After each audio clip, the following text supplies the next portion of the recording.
सहनौ भुनक्तु सह वीर्यं करवावहै तेजस्विनावधीतमस्तु मा विद्विषावहै। ॐ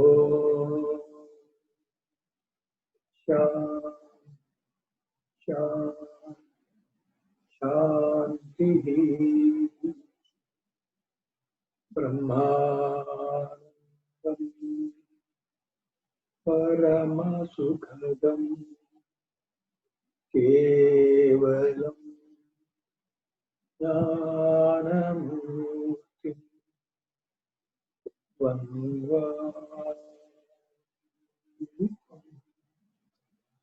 गगनसदृशं तत्त्वमस्यादिलक्ष्यम् एकं नित्यं विमलमचलं सर्वधी साक्षिभूतं भावातीतं त्रिगुणरहितं सद्गुरुं तं नमामि। ॐ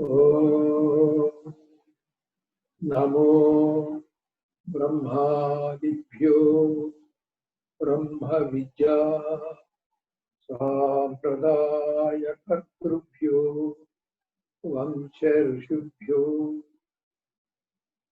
नमो गुरुभ्यः। सर्वोपप्लवरहित विज्ञानघन जगद्गुरु ब्रह्मैवाहमस्मि अहं पदार्थरहितः।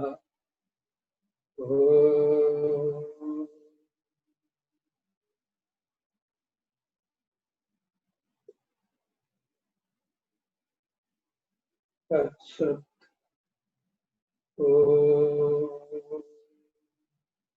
शांति शांति शांति।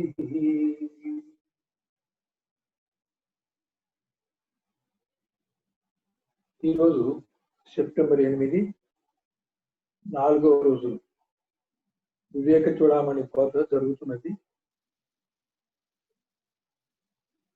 ఈ గురు స్తోత్రంతో ముందుగా మనం సాక్షాత్ పరబ్రహ్మైనటువంటి గురువు యొక్క లక్షణాలు పరబ్రహ్మ లక్షణాలు ఒకటే అనేటువంటి అర్థంతో స్తోత్రం చేశాం. తర్వాత గురువు తద్రూపుడుగా ఉంటాడని, యథార్థంగా తద్రూపుడుగానే ఉంటాడని, అవసరాన్ని బట్టి శిష్యుని యొక్క ఆధ్యాత్మిక స్థాయి గురించి ఒకానొక తత్వం దగ్గర స్వరూపంగా ఉన్నటువంటి గురువు శిష్యుని తనలోకి మార్జాల కిషోరి న్యాయంగా మమేకం చేసుకొని మళ్ళీ తన యథార్థ స్థితి అయినటువంటి తద్రూపానికి వెళ్తాడు. సర్వదేవతలు కూడా తద్రూపం దగ్గర ఒకటే. మనం స్తోత్రం చేసిన ఆరాధించిన ఆ దేవతలు త్వరూపంలో ఎవరైనా కావచ్చు. జీవులు కూడా త్వరూపంలో ఏదో ఒక ఆధ్యాత్మిక స్థాయిలో ఒక అనుభవంలో ఉండొచ్చు. అయితే గురువు అనేటువంటి వాడు తత్పురుషుడుగా ఉంటాడు. అందుకే మనకి అనేక దేవతల యొక్క గాయత్రి తత్పురుషులతోటి మొదలు పెడతారు. ఉదాహరణకి తత్పురుషాయ విద్మహే మహాదేవాయ ధీమహి తన్నో రుద్ర ప్రచోదయాత్. తత్పురుషే ఉన్నాడు అసలు. తర్వాత అతను మహాదేవుడిగా కూడా ఉన్నాడు. తర్వాత రుద్రుడిగా కూడా ఉన్నాడు.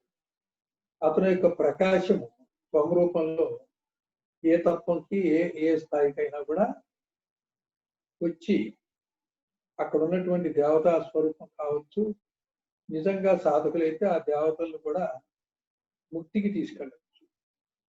అసలు మనం ఏదన్నా కార్యక్రమం చేసినప్పుడు విఘ్నేశ్వరుని మొట్టమొదట పూజిస్తాము, ప్రార్థన చేస్తాము. అయితే వివేక్ చూడడం అనే గ్రంథంలో విఘ్నేశ్వరుడు యొక్క ప్రార్థన కానీ, ఒక ఆరంభ స్థితిలో స్తోత్రం కానీ మనం ప్రారంభించలేదు. ఎందుకంటే తద్రూపం వస్తే సకల దేవతలు ఉంటారు కనుక. తత్పురుషాయ విద్మహే వక్రతుండాయ ధీమహి తన్నో దంతి ప్రచోదయా. ఇలా అన్నప్పుడు తత్పురుషుని కనుక అంటే సంపురుషుల్లో ఉన్న సకల దేవతలను కూడా మనం ప్రార్థించినట్లే. అందువల్ల ఈ వేదాంత విద్యలో తత్పురుషుడుగా గురువుని, తత్పురుషుడుగా మన లక్ష్యంగా ఉన్నటువంటి పరబ్రహ్మని కూడా మనం ప్రార్థిస్తున్నామంటే మనకు అవసరమైన చోట ఆ తత్పురుషుడే విఘ్నేశ్వరుడు రూపంలో కానీ, రుద్రుడి రూపంలో కానీ త్వముగా మనకి దిగి వచ్చినప్పుడు మన ప్రార్థన త్వము రూపంలో ఆలకిస్తారు. నిజానికి గురువు కూడా తద్రూపంలో శిష్యుడి యొక్క ప్రార్థన ఆలకించలేడు. తద్రూపంలో నిరపేక్షంగా గుణరహితంగా ఉంటారు కాబట్టి ఆలకించలేడు. అయితే లక్ష్యం కోసం తద్రూపాన్ని కూడా మనం తుభ్యం నమః అని ప్రార్థించినప్పటికీ త్వం రూపంలో తస్మై నమః, తస్మై గురవే నమః అనే దాంతోనే సగుణం చేయంగా ఈ మహామాయ ప్రకృతి రూపం కాబట్టి, ప్రకృతి అంటే తనకి ఇష్టం కాబట్టి ఒక కామరూపంలో ఆ సదాశివుడిని ఆశ్రయిస్తే ఆ సదాశివుడు కామేశ్వరుడు అయ్యాడు. కామేశ్వరుడు అయినప్పటికీ కూడా సదాశివుడు నిర్గుణమేను. అయితే ఈ మాయ ఆశ్రయించిన తర్వాత అటువంటి స్థితిలో అతను మాయకు వశుడవటం కానీ, మాయా కార్యాలతో తాదాత్మ్యం చెందడం కానీ జరగదు. గురువులు కానీ జీవన్ముక్తులు కూడా సాధారణ మానవుల్లాగా జీవిస్తున్నప్పటికీ తద్రూపంలో యథార్థ స్థితిలో వాళ్ళ యొక్క స్వానుభవము నిరంతరాయంగా ఉంటూనే అనేక దశల్లో అనేక కార్యక్రమాలు చేసినప్పటికీ వాటితోటి వాళ్ళ అసంగము, వాటి యొక్క తాదాత్మ్యం ఉండదు. అది యజ్ఞంగా జరిగిపోతుంది కానీ ఆయన యొక్క కర్తృత్వంతో, ఆయన యొక్క భోక్తృత్వంతో, ఆయన యొక్క సంపర్కంతో, సంగత్వంతో జరగదు. కాబట్టి ఈ గురుతత్వం అనేటువంటిది మొట్టమొదట ఈ కామేశ్వరుల్లో ప్రారంభమైంది. అయితే కామేశ్వరులో ఉన్న కామ సంకల్పం కూడా ఆ మాయే కాబట్టి ఆ కామ సంకల్పం మాయాని వేరు చేసినప్పుడు సదాశివుడు నిర్గుణుడే. అయితే అమ్మ ఆయన కామేశ్వరునికి చేసినప్పుడు ఆయనతో కలిసి ఉండటం చేత, సదాశివుడితో మిథునంగా కలిసి ఉండటం చేత కామేశ్వరుని పేరు తెచ్చుకుంది. కామేశ్వరుడు, కామేశ్వరుని రెండు పేర్లు చెప్పినప్పటికీ ఆ మిథునంలో అది ఒకటే. నిర్గుణుడు ఎలా బోధిస్తాడు? నిర్గుణుణ్ణి ఆశ్రయించినటువంటి ఈ కామేశ్వరీ దేవి ఆ నిర్గుణుని పలికించింది కాబట్టి ఆయన తత్పురుషుడుగానే ఉంటూ పలకడం జరిగింది. మనందరి కోసం ఒక గురుతత్వాన్ని అందించడం కోసం ఆ కామేశ్వరుడు తనే గురుభావము, శిష్యభావము రెండు భావాలుగా విభజించుకొని కామేశ్వరుడు కామేశ్వరికి ఈ బ్రహ్మ విద్య సర్వస్వాన్ని, ఈ శ్రీ విద్యా సర్వస్వాన్ని బోధించడం జరిగింది. దానికి ఇంకొంచెం కిందికి దిగితే మహదంకారం దగ్గర శివుడు శక్తి కలిసినటువంటి అర్ధనారీశ్వర తత్వం ఉన్నది. కూడా మన గురుగీత చాలా పుస్తకాలు ఉన్నాయి. ఎవరు చెప్పినా కానీ శివుడు పార్వతికి చెప్పినట్టుగా ఉంటుంది. ఇంకా అర్ధనారీశ్వరుడుగా ఉన్నటువంటి శివుడే విధంగా అభేదంగా ఉన్నప్పటికీ ముముక్షు జనుల కోసం గురు పరంపరగా ఒక జ్ఞానాన్ని అందించి అందరికీ ముక్తిని ప్రసాదించడం కోసం తనే గురు భావము శిష్య భావముగా 2 భాగాలకు విభాగమై ఇప్పుడు పార్వతికి చెప్పినట్లుగా కామేశ్వరుడికి చెప్పినట్లుగా అది శాక్తేయులు అయితే శ్రీ విద్య అంటాం, అద్వైత మత సంప్రదాయం ప్రకారంగా బ్రహ్మ విద్య అంటాం. 2 ఒకటే, 2 వేరని అనుకుంటున్నాం మనం. ఒకసారి పరిశీలిస్తే దాంట్లో ఉన్నటువంటి సిద్ధాంతాలు క్రమం చూస్తే ఇక్కడ కూడా సాంఖ్య మతంలో కానీ అద్వైత మతంలో కానీ ఇక్కడ కూడా గురుతత్వం గురించి కానీ ఇతర విషయాలంతా చూస్తే పదాల యొక్క భేదమే కానీ అర్థం 2 ఒకటి. కాబట్టి ఈ గురుతత్వం ఎక్కడ మొదలైంది అంటే ఈ కామేశ్వరుడికి చెప్పడం ద్వారా జరిగింది. ఎప్పుడైతే అలా చెప్పారో కృతజ్ఞతలో తపస్సులోనే ఈ గురుతత్వాన్ని అందుకున్నారు. వాళ్ళకి గురువుల యొక్క ఆవశ్యకత లేకుండా పోయింది. అయితే అక్కడ గురువు ఓం నమో బ్రహ్మాదిభ్యో అంటున్నారు కదా, అటువంటి ఆది గురువే అక్కడ బ్రహ్మమే. ఉదాహరణకి కామేశ్వరుడే చెప్పడం జరిగింది. మొట్టమొదట మానవ జీవితం గాని ఇతర ప్రాణులు గాని ఆవిర్భవించడానికి ముందు దేవతలు ఉన్నారు. దేవతల కంటే ముందు ఆవిర్భవించింది బ్రహ్మ మానస పుత్రుడు, అంటే సనక సనందనాదులు మొదలైనటువంటి వారు. అప్పుడు ఈ కామేశ్వరుడి పరాశక్తి రూపంలో ఉండి కామేశ్వరుడి దగ్గర బోధించబడినటువంటి శ్రవణం చేసినటువంటిది ఈ శ్రీ విద్య గాని బ్రహ్మ విద్య అంతా కూడా సనక సనందనాదులకి ఒక గురు రూపంలో వచ్చి చెప్పడం జరిగింది. అక్కడ అమ్మవారి గురుతత్వంగా ఆ కామేశ్వరుడి దగ్గర వినదాన్ని అందించడం జరిగింది. అసలు అమ్మవారు కామేశ్వరుడి దగ్గర నుంచి ఎందుకు అందుకోవాలి? అమ్మవారికి ఏమో సగుణము, ప్రకృతి మాత, విశ్వమాత ఇవన్నీ బాగా తెలుసు. మనం ఏదైతే జగత్తు మిథ్య అంటున్నామో, ఏదైతే అనాత్మ అంటున్నామో, అనాత్మలో ఉన్న జ్ఞాన పద్ధతి కానీ అజ్ఞాన పద్ధతి కానీ అంతా కూడా కరతలామలకం. ఆ మహామాయాశక్తి అయినటువంటి పరాశక్తికి కామేశ్వరుడికి. శివుడికేమో నిర్గుణతత్వం బాగా తెలుసు, అమ్మవారికి నిర్గుణతత్వం తెలియదు. కాబట్టి సగుణం ద్వారా నిర్గుణానికి వెళ్ళాలి అనేటువంటి ఒక సంప్రదాయాన్ని అనుసరించి ముందు సగుణంలో అజ్ఞానంలో ఉంటే తప్ప జ్ఞానం అంటే ఏంటో తెలియదు.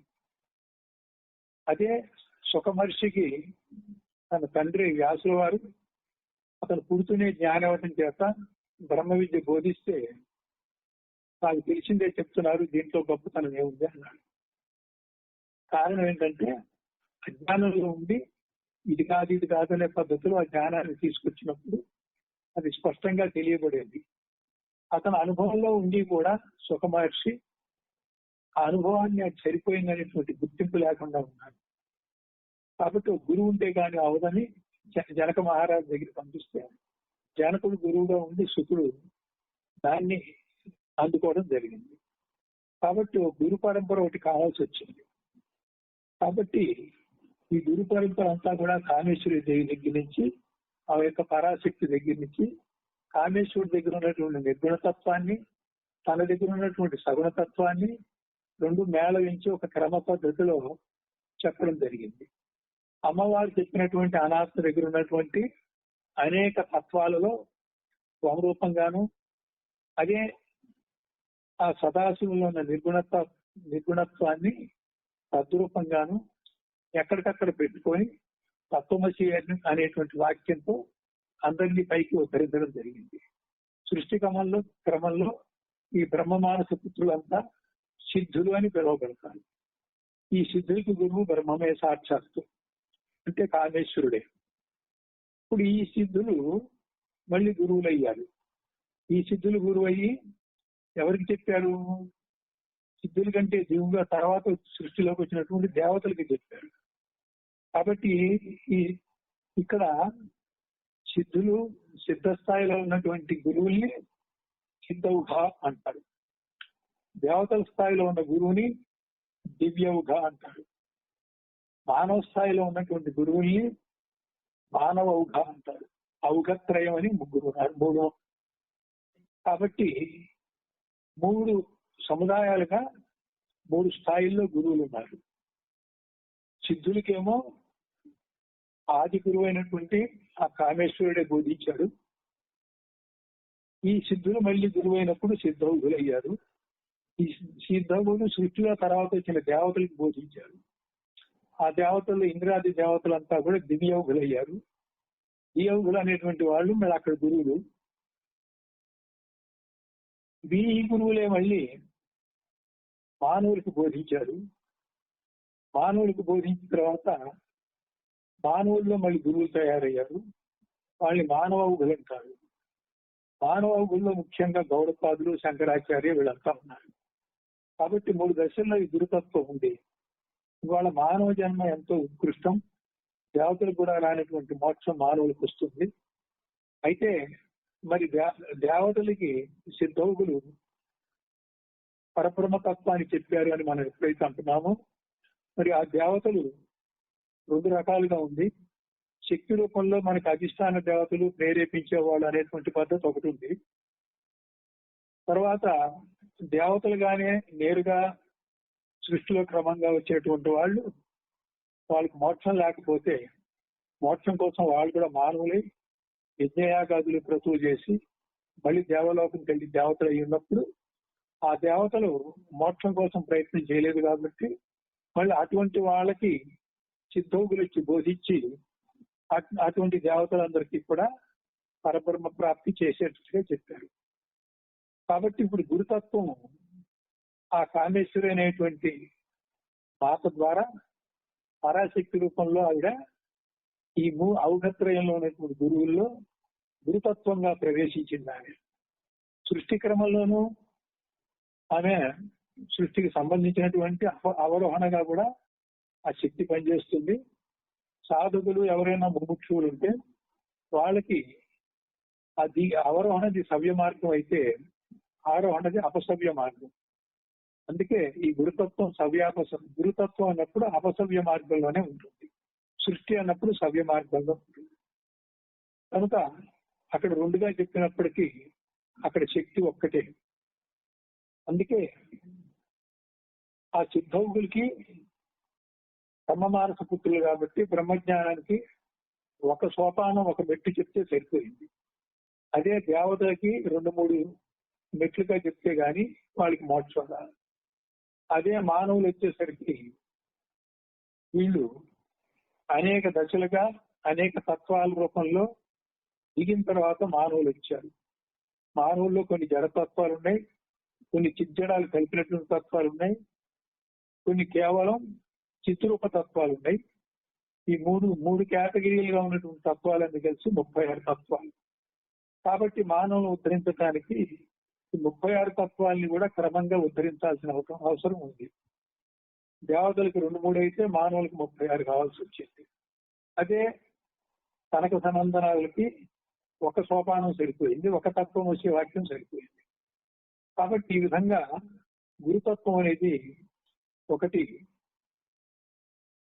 ఆ బ్రహ్మమే గురుతత్వ రూపమై సిద్ధౌఘుల్లోనూ దివ్యౌఘుల్లోనూ మానవౌఘుల్లోనూ ఉండి ఏ స్థాయి వాళ్ళకి ఏ రకంగా అందించాలంటే ఇప్పుడున్నటువంటి ఉదాహరణకి మానవులే తీసుకుంటే ఈ మానవులందరిలో కూడా ఆ గురుతత్వం ఉంది. ఈ మానవులు గురువుగా ఎవరైతే సంప్రదాయంగా కానీ కాకపోతే సంప్రదాయం లేకుండా కానీ శిష్యుల మీద ప్రేమతోటి ఒక కర్మబోధ చెప్పుకుంటూ ఉద్ధరించేటువంటి ప్రయత్నం చేస్తున్నారు. వారు బోధించేటప్పుడు వారుగా వ్యక్తిగా కాకపోయినా ఆ గురుతత్వం వాళ్ళని పనిముట్టుగా చేసుకొని ఆ గురుతత్వం వారి ద్వారా ముముక్షు జనుడైనటువంటి శిష్యులకు అందుతూ ఉంది. కాబట్టి ఈ గురుతత్వాన్ని ఇలా అర్థం చేసుకోవాలి. మొదట్లో మనం చెప్పుకున్నాం కృతయుగంలో గురువులు లేరు, తపస్సులోనే ఉంది అని. ఆ తపస్సు చేసిన వాళ్ళకి సాక్షాత్తు ఆది గురువు అయినటువంటి అతనే వాళ్ళందరినీ ఉద్ధరించారు. త్రేతాయుగం దగ్గర నుంచి మరి యజ్ఞయాగాదులతోటి దేవలోక ప్రాప్తి అయిన వాళ్ళకి అక్కడ సిద్ధౌగులు వాళ్ళని ఇంకా పైకి ఉద్ధరించడం, కర్మముక్తి ఇవ్వడం జరిగింది. తర్వాత మానవులు వచ్చేసరికి ద్వాపర యుగంలోనూ కలియుగంలో వచ్చేసరికి అనేక దశల్లో దిగినప్పుడు అనేక సంప్రదాయాల్లో ఉన్నటువంటి గురువులందరూ కూడా పాండిత్యం గాని అనుభవ జ్ఞానం గాని ఉంటే వాళ్ళందరిలో కూడా ఒక స్ఫూర్తిగా ఒక గురుతత్వమే నడుస్తూ శిష్యుని యొక్క ఆర్తి గాని సందేహం గాని సంశయం గాని తీర్చడానికి గురుతత్వం ఉపయోగపడుతుంది. కాబట్టి గురుతత్వాన్ని మనం ఈ మాదిరిగా అర్థం చేసుకొని మనం గురుతత్వాన్ని ప్రార్థించలేం కానీ ఏ గురువులో ఈ గురుతత్వం పనిచేస్తుందో ఆ గురువుని ప్రార్థిస్తాం. గురుతత్వం తద్రూపంగా ఉంటుంది. అక్కడ అంతా ఏకత్వంగా ఉంటారు. మానవ ఔఘులు కూడా, దివ్యౌఘులు కూడా, సిద్ధౌఘులు కూడా గురుతత్వ రూపంగా తద్రూపంగా ఉంటారు. అయితే సిద్ధౌఘులు ఒక మెట్టు దిగి కేవలం దేవతలకి సరిపోయేట్టుగా ఉంటారు. దివ్యౌఘులు అనేక మెట్లు దిగి మానవులకి సరిపోయేట్టుంటారు. మానవులైతే 36 మెట్లు దిగి అందరు మానవులకి సరిపోయేట్టుంటుంది. వాళ్ళ అజ్ఞానం మరీ ఎక్కువగా ఉన్నప్పుడు అసలు వాడు శిష్యభావంతో గురువునే సమీపించడం అనుకోండి. ఒకళ్ళు సమీపిస్తే తత్వమసి వాక్యాలు 36 కాదు, ఎన్నో చెప్పాల్సి వస్తుంది, అంతకంటే ఎక్కువే చెప్పాల్సి వస్తుంది. కనుక ఈ గురు పరంపర అంతా ఈ మాదిరిగా ఉంది.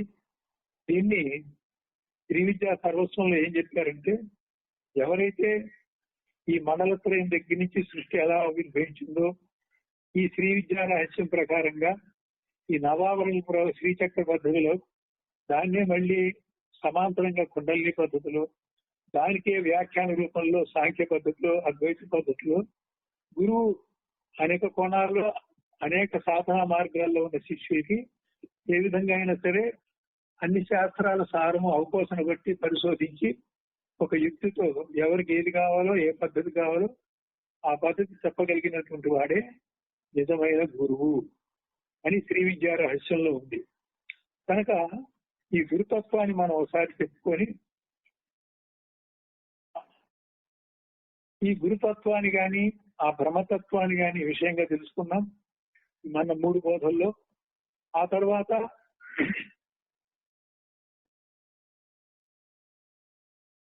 తత్వత్వం అని 2 భాగాలు చేసుకొని ఆ గురువు ఎటువంటి సామర్థ్యంతో అనేక తత్వాల్లో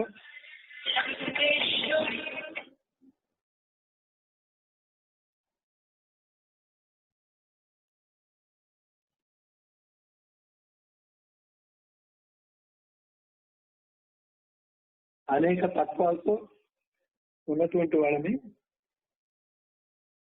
ఉద్ధరించడం జరుగుతుంది. కాబట్టి ఆ గురువు చేసేటువంటి నిజమైన కార్యక్రమం ఏ మాదిరిగా ఉంటుంది అనేది చెప్పడం జరిగింది. 3వ భాగంలో శిష్యులు ఎలా సంసిద్ధం కావాలో చెప్పగలిగింది. అయితే శిష్యులు అంత తేలిగ్గా ఈ బ్రహ్మ విద్యని విషయంగా కూడా తీసుకోరు. విషయంగా ముందు గ్రహించిన తర్వాత నాకేం సంబంధం అంటారు.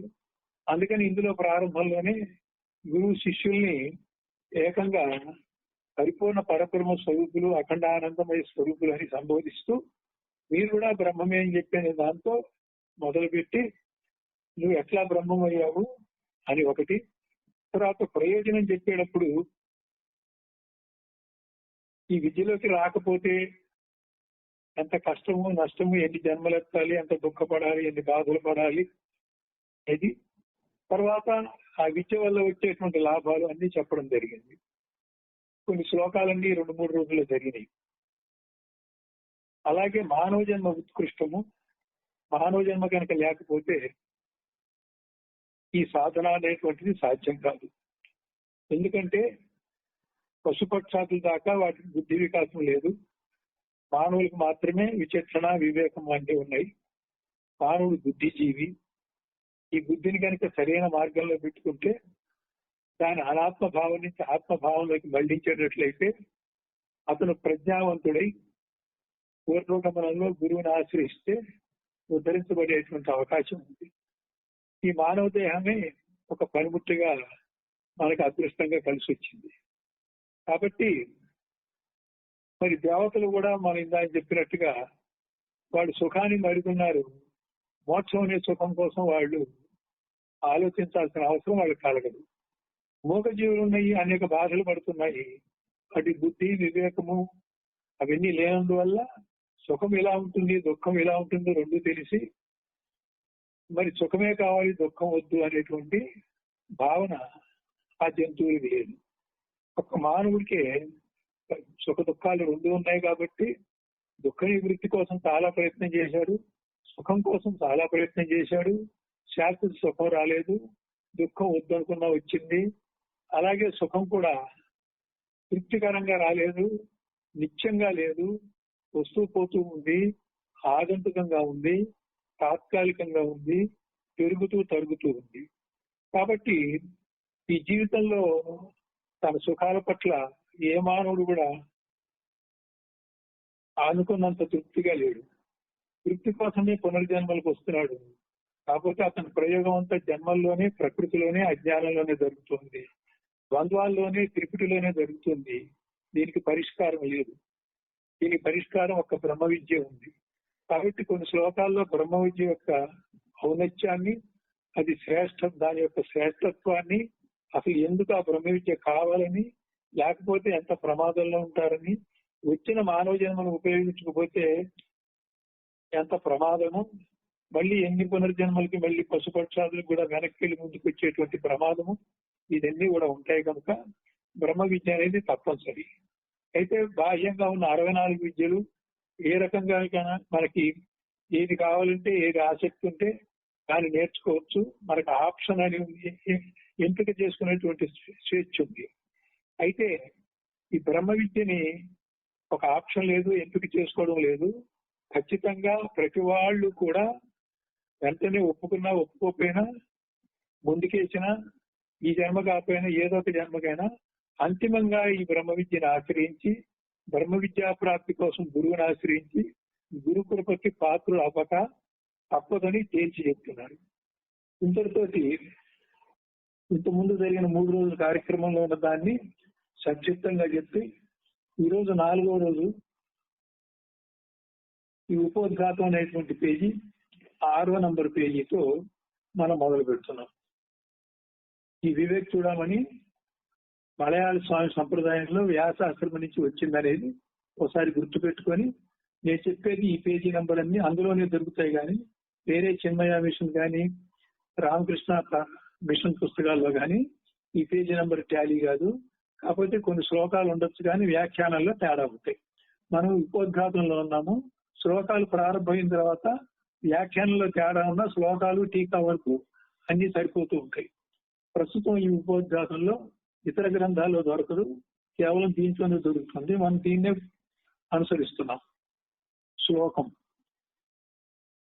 ఆత్మజ శోక సంతీర్ణః న బిభేతి కుతశ్చన మృత్యో సకాశాన్ మరణాత్ అథవా అన్యకృతాత్ భయాత్. ఆత్మజ అంటే ఆత్మస్వరూపము నీలో జనించింది. ఆత్మస్వరూపం నీలో జనించిందంటే నువ్వే ఆత్మస్వరూపుడు అయ్యావు, ఆత్మజ్ఞాని. ఇటువంటి ఆత్మజ్ఞాని శోక సంతీర్ణ, శోకమును, శోక సముద్రమును దాటిన వాడవుతాడు. దాటితే ఏమవుతుంది? నా విభేది కుతశ్చన. విభేది అంటే భయం నుంచి విడుదలవుతాడు. అతను మృత్యు భయం నుంచి విడుదలయ్యి మృత్యు భయం లేకుండా పోతుంది. అంటే సాగు పుట్టుకల భ్రాంతి పోయి అమృత స్వరూపుడు అవుతారు. కాబట్టి ఇంకా మరణ భయం ఏమాత్రమూ ఉండదు. ఇతరులు చేయగలిగే భయం కూడా లేదు. ఎందుకంటే ఈ బ్రహ్మ విద్యలో ఆత్మ సాక్షాత్కారం కాగానే ఏకమేవ అద్వితీయం కనుక రెండోది లేదు. రెండోది ఉంటేనే దానివల్ల ఆశ గాని, మోహం గాని, భయం గాని ఉంటుంది. అద్వైతం సిద్ధించినప్పుడు రెండోది లేదు కాబట్టి ఎవరి వల్ల గాని, దేని వల్ల గాని భయపడాల్సినటువంటి అవసరమే ఉండదు. అలా భయపడకుండా సర్వదా నిర్భయుడై ఉండాలి. ఇక్కడ అభయుడై ఉన్నాడు అన్నాడు. నిర్భయుడికి అభయుడికి ఏంటి తేడా? ఉన్న భయాన్ని పోగొట్టుకోవడం నిర్భయత్వం. అది మూలంలో సృష్టిలోకి రాకుండా ఉన్నతున్నట్లుగా ఉన్నటువంటి బ్రహ్మలో నిర్భయం అనేటువంటిది సహజ లక్షణం. కాబట్టి వాడికి భయమే లేదు అన్నప్పుడు అభయ అని వాడాం. ఉన్న భయాన్ని పోగొట్టుకున్నప్పుడు నిర్భయం అన్నాం. భయము నిర్భయము అన్నప్పుడు భయాన్ని దాటి నిర్భయత్వంలోకి వెళ్తాం. అభయం అంటే ఎప్పుడూ భయం లేనివాడుగానే శాశ్వతంగా సహజంగా ఉన్నాడు అనే అర్థంతో అభయుడై ఉంటున్నాడు. ఎవడు? ఆత్మజ్ఞాని. అక్కడ అద్వైతం సిద్ధించిన తర్వాత వెనక తారీఖు నుంచి నేను బ్రహ్మనే అనేటువంటిది ఎప్పుడైతే వచ్చిందో అజ్ఞానంలో భయపడింది లెక్కకి రాదు. కాబట్టి వాడు అభయుడే. అద్వైతం సిద్ధించినప్పుడు పరబ్రహ్మము ఏ లక్షణాలు అయితే ఉన్నాయో శాశ్వతంగా భయరహితుడు. అలాగే ఈ శిష్యులు సాధకులు కూడా అద్వైతం సిద్ధించిన తర్వాత భయరహితుడు కాబట్టి సనాతనం నుంచి కూడా ఆ బ్రహ్మ ఉన్నప్పుడు ఈ సాక్షాత్కార జ్ఞానం ఉన్నటువంటి వాడు కూడా వెనక తారీఖు నుంచి ఆది కంటే ఆది ముందు నుంచి కూడా అతను భయం లేని వాడే, భయరాహిత్యుడే. అందుకని అక్కడ అభయ అనే పేరు వాడాడు.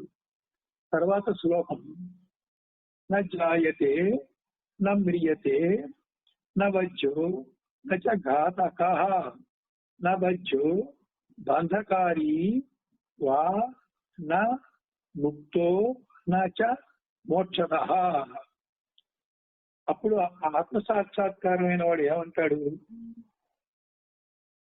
వేలు తల వైపు పెట్టుకుంటాడు. ఈ ఆత్మ, ఆత్మజ్ఞాని ఈ ఆత్మ అంటాడు. మరి నేను అనడు. నేనంటే అది ద్వైతం అయిపోతుంది. అది ఆత్మ సాక్షాత్కారం అయినట్టు కాదు. నిజంగా అయిన వాడికి నేను అనడు, వీడు కూడా అనడు. వేలుడు పెట్టి అయం అయం ఈ అంటాడు అన్నమాట. ఈ ఆత్మ జనన మరణములు లేనిది. ఈ ఆత్మ ఎవ్వరూ వధించలేరు. ఈ ఆత్మని ఎవ్వరూ వధించలేరు. ఈ ఆత్మ బంధితము కాదు. పైగా ఈ ఆత్మ ఎవరినీ బంధించదు. ఈ ఆత్మ తనకు తాను బంధితము కాదు. అది ఇంకెవరిని కూడా బంధించదు. ఎందుకంటే రెండు ఉంటే కదా. దానికి మోక్షం పొందినట్లు కాదు, నిత్యముక్తము. ముక్తి కాని మోక్షం కానీ అది పొందటం కాదు. అజ్ఞానంలో మోక్షం కావాలి, పొందాలి అన్నప్పటికీ సాధన అంతా కూడా భ్రాంతిలోనే సాధన జరుగుతున్నంతసేపు లక్ష్యము గమ్యము చేరలేదనుకుంటూ అమ్మాయ ఇప్పుడు చేరాను, బ్రహ్మను పొందాను అనటం జరుగుతుంది. కానీ నిజానికి బ్రహ్మను పొందిన వాడు బ్రహ్మముగానే ఉండటమే కాకుండా ఆ బ్రహ్మ ఆది మధ్యాంతరహితము సనాతనము అయ్యేసరికి అతను చేసినటువంటి ప్రయాణం అంతా కూడా భ్రాంతి. కలలోనే అతను అజ్ఞాని అయ్యి కలలాగా ఉండి అనేక జన్మలెత్తి కలలోనే గురువుని ఆశ్రయించి కలలోనే ఆత్మజ్ఞాని అయ్యి కలలోనే ఆ జ్ఞానాన్ని పొందాడు. మేల్కొంటే తాను ఎప్పుడూ అజ్ఞానంలో దిగలేదు, ఎప్పుడు జన్మించలేదు, ఇన్ని జన్మలెత్తలేదు, గురువు దగ్గరికి వెళ్ళలేదు, సాధన చెయ్యలేదు, అజ్ఞాని నుంచి విముక్తి అయ్యి ముక్తి పొందలేదు, విమోచన అయ్యి మోక్షం అనేది లేదు, ఏదీ లేదు. బంధ మోక్షాలు, బంధం ఉన్నది అన్న వాడికే మోక్షము. బంధమే లేదు అనేటువంటి బ్రహ్మకి, నిత్యముక్త స్వరూపానికి బంధం, ముక్తి అన్న మోక్షం అన్న ఆ పదాలు అక్కడ ఉపయోగించడానికి వీల్లేదు. అనగా షడ్భావములు షడూర్ములు లేనిది. షడూర్ములు అంటే ఏంటి?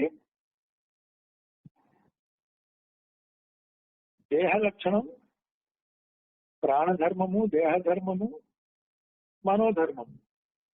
దేహధర్మము అన్నప్పుడు జనన మరణాలు, ప్రాణధర్మము ఆకలి తప్పులు, మనోధర్మాలు శోకమోహాలు. ఈ 3 రోజులు 6 కలిపి షడూర్ములు. ఇవి ఇలాగా మనని బాధ పెడుతూ ఉంటాయి, తప్పనిసరిగా బాధ పెడతాయి, వాడి గుణాలే అవి. కాబట్టి జన్మించినప్పుడు ఈ 6 షడూర్ములు ఉంటాయి. అందుకే మా గురువు గారు చెప్తారు, సుబ్బారావు గురువు గారు, షడూర్మి సహిత జీవ, షడూర్మి రహిత శివ అని చెప్తారు. కాబట్టి సనాతనంగా ఆది మధ్యాంతరహితంగా ఉన్నతున్నట్లుగా ఉన్నటువంటి బ్రహ్మ, అటువంటి బ్రహ్మని వ్యష్టిగా నీ హృదయంలో ఆత్మ సాక్షాత్కారం చేసుకున్నప్పుడు ఆత్మ బ్రహ్మ ఒకటే కనుక, అది అద్వైతం కనుక, అది ఎప్పుడు అలాగే ఉంది కనుక, అజ్ఞానంలో బంధమోక్షాలు గాని బాధలు గాని షడూర్ములు గాని ఉన్నాయన్నప్పుడు నీకు జీవభావంలోకి వచ్చేసావు కాబట్టి అన్నావు. నీకు తెలియక అన్నావు, నిజానికి నువ్వు బ్రహ్మమే. కాబట్టి అజ్ఞానం కలిగి జ్ఞానం కలిగిన తర్వాత నేను ఎప్పటి నుంచో బ్రహ్మమే, అసలు జీవుడు కానే కాలేదు అనుకున్నప్పుడు షడూర్ములు నీకెక్కడివి? అలాగే పురుష పరమాత్మాను యతదో అన్యచ, పురుష పరమాత్మాను యతతో అన్యత సత్యతత్వం. జీవుడు పరమాత్మే, తద్భిన్నమంతా సమస్తము అసత్తే. జీవుడు పరమాత్మే, బ్రహ్మసత్యం జగత్మిథ్య, జీవో బ్రహ్మైవ న పరః. జీవుడు బ్రహ్మమే, అంతకంటే వేరు కాదు. మిగిలినంతా కూడా అసత్తు. జగత్తు మిథ్య అని ఏదైతే అంటున్నామో అది అసత్తు. సత్తురూపము బ్రహ్మ, జీవుడు బ్రహ్మ ఒకటే. జీవుడు బ్రహ్మ ఈ రెండు కలిసి ఒకటైన సద్రూపమైనప్పుడు మిగతా జగత్తు గాని జీవుల యొక్క ఉపాధులు కానీ జ్ఞానంలో ఉండని అజ్ఞానంలో ఉండని అదంతా కూడా అసత్తే. అసత్ అంటే అనేకంగా ఉండటము, సద్రూపానికి తాను ఉన్నాను అనేటువంటి ఉనికి జ్ఞానము లేకపోవడమే అసత్తు. జడ పదార్థాలకి ఏ జ్ఞానము లేదు, అక్కడ చైతన్యము నిశ్చేతనగా ఉంటుంది. చైతన్యం జడ పదార్థాల్లో కూడా అనువరణీయానిగా వ్యాపించినప్పుడు వాడి జడ పదార్థం అన్నప్పటికీ దాంట్లో కూడా చైతన్యం ఉంది. రాయికి తాను రాయి అనే అనుభవం లేదు, తాను చైతన్యం అనే అనుభవం లేదు. కాబట్టి అక్కడ రాయికి మనసు ప్రాణము బుద్ధి వికాసం లేదు. కాబట్టి అక్కడ చైతన్యం నిశ్చేతనగా ఉంది. కాబట్టి దాదాపు ఈ నిశ్చేతన స్థితి చైతన్యం ప్రపంచంలోకి రాకముందు కూడా నిరపేక్ష బ్రహ్మ ముందు సచ్చిత్త ఆనందమప్పుడు కూడా అక్కడ వ్యవహారము నిర్వికల్పము, వ్యవహారం లేదు, నిర్వికల్పము నిష్క్రియలు. అక్కడ కూడా చైతన్యం నిశ్చేతనగానే ఉంది, నిష్క్రియగానే ఉంది, సక్రియగా లేదు. అయితే సక్రియగా వచ్చి సృష్టిలో మళ్ళీ బండరాయికి వచ్చేసరికి బండరాయిలో మళ్ళీ నిశ్చేతనగానే ఉంది. ఆ చైతన్యం దిగదారింది. చైతన్యం దిగదారడాన్ని అవచేతన అంటారు. అటువంటి దిగదారినటువంటి చైతన్యం ఏదైతే ఉన్నదో అక్కడ సున్నాగా దిగింది, నిశ్చేతనగా అయిపోయింది. రాయిలో ఖనిజాల్లో కొంచెం వికసించింది, వృక్షాల్లో మరింత వికసించింది, క్రిమికీటకాదులు పశుపక్షాదులు బాగా వికసించింది. మానవ దేహం వచ్చేసరికి చైతన్య వికాసం పూర్తయింది. కానీ ఇది మెహర్ బాబా థీరీ ప్రకారంగా, అరవిందుల థీరీ ప్రకారంగా కూడా అది సరిపోతుంది. అయితే ఇక్కడ మానవుల్లో ఈ చైతన్య వికాసం పూర్తయింది. అసలు యథార్థంగా ఉన్న చైతన్యానికి వికాసం గాని వ్యావర్తనం గాని లేదు. అది సాపేక్షంగా ఆ చైతన్యాన్ని అనుభవాన్ని అనుసరించి ఉపాధి తాదాత్మ్యం చేత ఈ చైతన్యం ఉపాధికి ఉన్నటువంటి జడత్వాన్ని బట్టి ఆ చైతన్యానికి ఇన్ని పేర్లు వచ్చినాయి. కానీ చైతన్యం దిగడం గాని, చైతన్యం నిశ్చేతన అవటం గాని, చైతన్యం వ్యాపించడం గాని జరగనే లేదు. ఇది విద్యా జగత్తులో జరిగింది కాబట్టి సాపేక్షంగా చైతన్యానికి ఇలా జరిగిందని చెప్పడం జరిగింది. అందుకే మన చైతన్యం అన్నా మాయన్నా ఎరుకన్నా ఒకటే, ఇదంతా లేనిది అనేటువంటి చెప్పడం జరుగుతుంది. కాబట్టి ఈ చైతన్యమే ఇన్ని రకాలుగా సాపేక్ష నిర్ణయంలో ఉంది కానీ లేకపోతే చైతన్యం లేదు. అయితే చైతన్య వికాసం ఎప్పుడు అంటున్నామో అది ఆభాస, అంటే ప్రతిబింబించిన చైతన్యం. ఉపాధిలో మనసులో బుద్ధిలో ప్రతిబింబించిన చైతన్యానికి పెరుగుదల తరుగుదల ఉంటుంది. కానీ అధిష్టాన ప్రకాశంలో ఉన్న చైతన్యానికి ఉన్నట్టు ఉండటమే గాని దానికి మార్పులు లేవు. అంటే సచ్చిదానందం అనేది సృష్టిలో ఉన్నప్పటికీ అది ఇంకా సచ్చిదానందంగానే ఉంది. అయితే సద్రూపం అనేటువంటిది ఏదైతే ఉన్నదో అది ఉనికి. సత్తుతో ఉన్నప్పుడు సద్రూపం ఒకటిగానే అఖండంగా అవిభాజ్యంగా శాశ్వతంగా ఉన్నది. అదే చిత్తు యొక్క పరిణామాన్ని సాపేక్ష నిర్ణయంలో తీసుకుంటే అప్పుడు ఈ చిత్తు బండరాయిలో నిశ్చేతనగా ఉండి రాయికి రాయి అనే అనుభవం లేదు, చైతన్యానుభవం లేదు. క్రిమికేపికాదులో చలనం వచ్చినప్పటికీ కూడా చైతన్యం చలన రూపంలో మనం మనలాంటి మానవులు గుర్తిస్తే కనబడుతుంది కానీ ఆ పురుగుకి పుట్రకి అదేమి తెలియదు. అలాగే వృక్షజాతికి కూడా ఆ చైతన్య వికాసంలో ప్రథమంగా ప్రాణం పుట్టింది, తర్వాత మనసు పుట్టింది, తర్వాత బుద్ధి కొంతవరకు జ్ఞాపక శక్తిగా పుట్టింది. ఇవన్నీ ప్రకృతి సిద్ధంగానే ఈ పరిణామంలో వచ్చినప్పటికీ మానవ జన్మ ఎప్పుడైతే వచ్చిందో ప్రకృతి సిద్ధంగా ఉన్నదాన్ని తట్టుకోవడానికి, అధిగమించడానికి, ఆ బాధ నివారణకి తన సొంత తెలివితో సొంత వివేకంతో ఆ ఈశ్వర సృష్టిని దానికి అనుగుణంగా మరికొంత మార్చుకొని జీవ సృష్టి కూడా చేసుకుంటూ ఉన్నాడు. ఇప్పుడు ఫ్యాన్ కానీ ఒక లైట్ కానీ ఉందంటే మనకి భూమి మీద దొరికేటువంటి వస్తువులతో మూలకాలతోనూ పదార్థాలతోనే చేయగలిగాడు. కానీ పూర్తిగా ఈశ్వరుడు సృష్టించినట్టుగా ఈ ఖనిజాలని మూలకాలని మానవుడు సృష్టించలేడు. సృష్టిలో ఉన్నదాన్నే అతను వేరే మార్పు చేర్పులతో గాని వేరే తెలివితో గాని జీవుడు మరి ఒక కొత్త వస్తువుని నామరూపాలుగా కొత్త వస్తువుని సృష్టిస్తాడు. ఈ రకంగా చైతన్య వికాసం ఉంది. అయితే మానవ జన్మ వచ్చేసరికి ఈ సృష్టి పరిణామంలో శరీర తాదాత్మ్యతో వచ్చినటువంటి సంస్కారాలు ఉన్నాయి. చైతన్యం అయితే వికసించింది కానీ సంస్కారాలు మాత్రం ఒక స్వభావంగా ఒక గుణంగా మారి మానవుల్లో ఉన్నాయి. నిజానికి మానవుడికి స్వభావం అంటూ లేదు. పరిణామ దశలో వచ్చినటువంటిదే స్వభావంగా మారింది. పులిలో ఉన్న క్రూరత్వం మానవుల్లో ఉంది, ఆవులో ఉన్న సాధుత్వం మానవుల్లో ఉంది, ఏనుగులో ఉన్న సూక్ష్మ బుద్ధి మానవుల్లో ఉంది, గుర్రాల్లో ఉన్నటువంటి చురుకుతనం మానవుల్లో ఉంది, కుక్కలో ఉన్నటువంటి విశ్వాసం మానవుల్లో ఉంది, అలాగే నక్కలో ఉన్నటువంటి కుతంత్రాలు కుట్రలు కూడా ఉంది. ఇవన్నీ కూడా మనం ఆ స్వభావాలు ఆ జంతువు దగ్గర నుంచి ఉన్న సంస్కారాలే. అవి ఉపాధి మారేసరికి మానవోపాధికి వచ్చేసరికి అవే సంస్కారాలు అతని యొక్క స్వభావంలో ఒక భాగంగా వ్యక్తమవుతున్నాయి. కాబట్టి చైతన్య వికాసం జరిగింది కానీ ఈ చైతన్య వికాసంతో చైతన్యమే తానైనటువంటి అనుభవం పొందేటువంటి అవకాశం ఈ మానవ జన్మలో దొరికింది. కానీ ఈ పరిణామం కోసం మానవ జన్మ కోసం చేసిన ప్రయత్నంలో భాగంగా ఈ సంస్కారాలన్నీ ఇప్పుడు అడ్డుపడ్డాయి. కనుక మానవుల్లో వికసించిన చైతన్యం మీద సంస్కారాలు ఎప్పుడైతే తుడి చేసుకున్నాడో అది ఎప్పుడైతే శుద్ధ చైతన్యంగా మారిందో ఆ నేనుగా ఆ శుద్ధ చైతన్యానికి దాని స్వానుభవంగా పొందినప్పుడు అతనికి ఆత్మ సాక్షాత్కారం వస్తుంది. కనుక ఒక మానవ జన్మ ఉత్కృష్టంగా మోక్షానికి పొందటానికి అనుగుణంగా అతని యొక్క బుద్ధి వికాసము అన్ని కూడా ఉన్నాయి. కాకపోతే ద్వంద్వాల నుంచి త్రిపుటి నుంచి మనసు అనేటువంటి స్థాయి నుంచి వచ్చిన ఆ దిగువలో ఉన్నటువంటి అజ్ఞానం దానికి కారణంగా ఉందని తెలిసి అజ్ఞానంగా ఉండే వాటన్నిటికి కూడా ద్వంద్వాతీతంగాను అన్నిటికీ కూడా సాక్షిభూతంగా ఉంటూ బుద్ధి పరిధిలోకి ప్రవేశించి అధిగమించాల్సినటువంటి అవసరం ఉన్నది. ఈ ప్రకారము ఆత్మజ్ఞానమే పరమ నిశ్చయము అనతకు మోక్షమునకు ముఖ్య సాధనం. శ్రేయస్సు అని కఠోపనిషత్తులు చెప్తాడు. శ్రేయస్సు అంటే మామూలుగా భౌతిక ప్రపంచంలో మానవ జీవితంలో దుఃఖం రాకూడదు సుఖం రావాలని ఒక్కొక్కప్పుడు స్వార్థంతో ఇతరులకి బాధ కలిగిస్తున్నప్పటికీ తనకు మాత్రమే ఎప్పుడు సుఖము భోగము లాభము ఉండాలనేటువంటి పద్ధతిలో చేస్తూ ఉంటాడు. అప్పుడు అది ప్రేయస్సు అవుతుంది.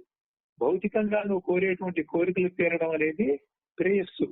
ఇది ప్రకృతి సిద్ధంగా అలాగే పరిణామంలో భాగంగా సంస్కారయుతంగా వచ్చినప్పుడు కొన్ని కోరికలు ప్రేరేపించబడ్డప్పుడు ఆ కోరికలు తీరడాన్ని శ్రేయస్సు అంటారు. కానీ శ్రేయస్సు అంటే ఏంటంటే మేలైనది. ఈ మేలైనది నిజమైన మేలైనది ఏది?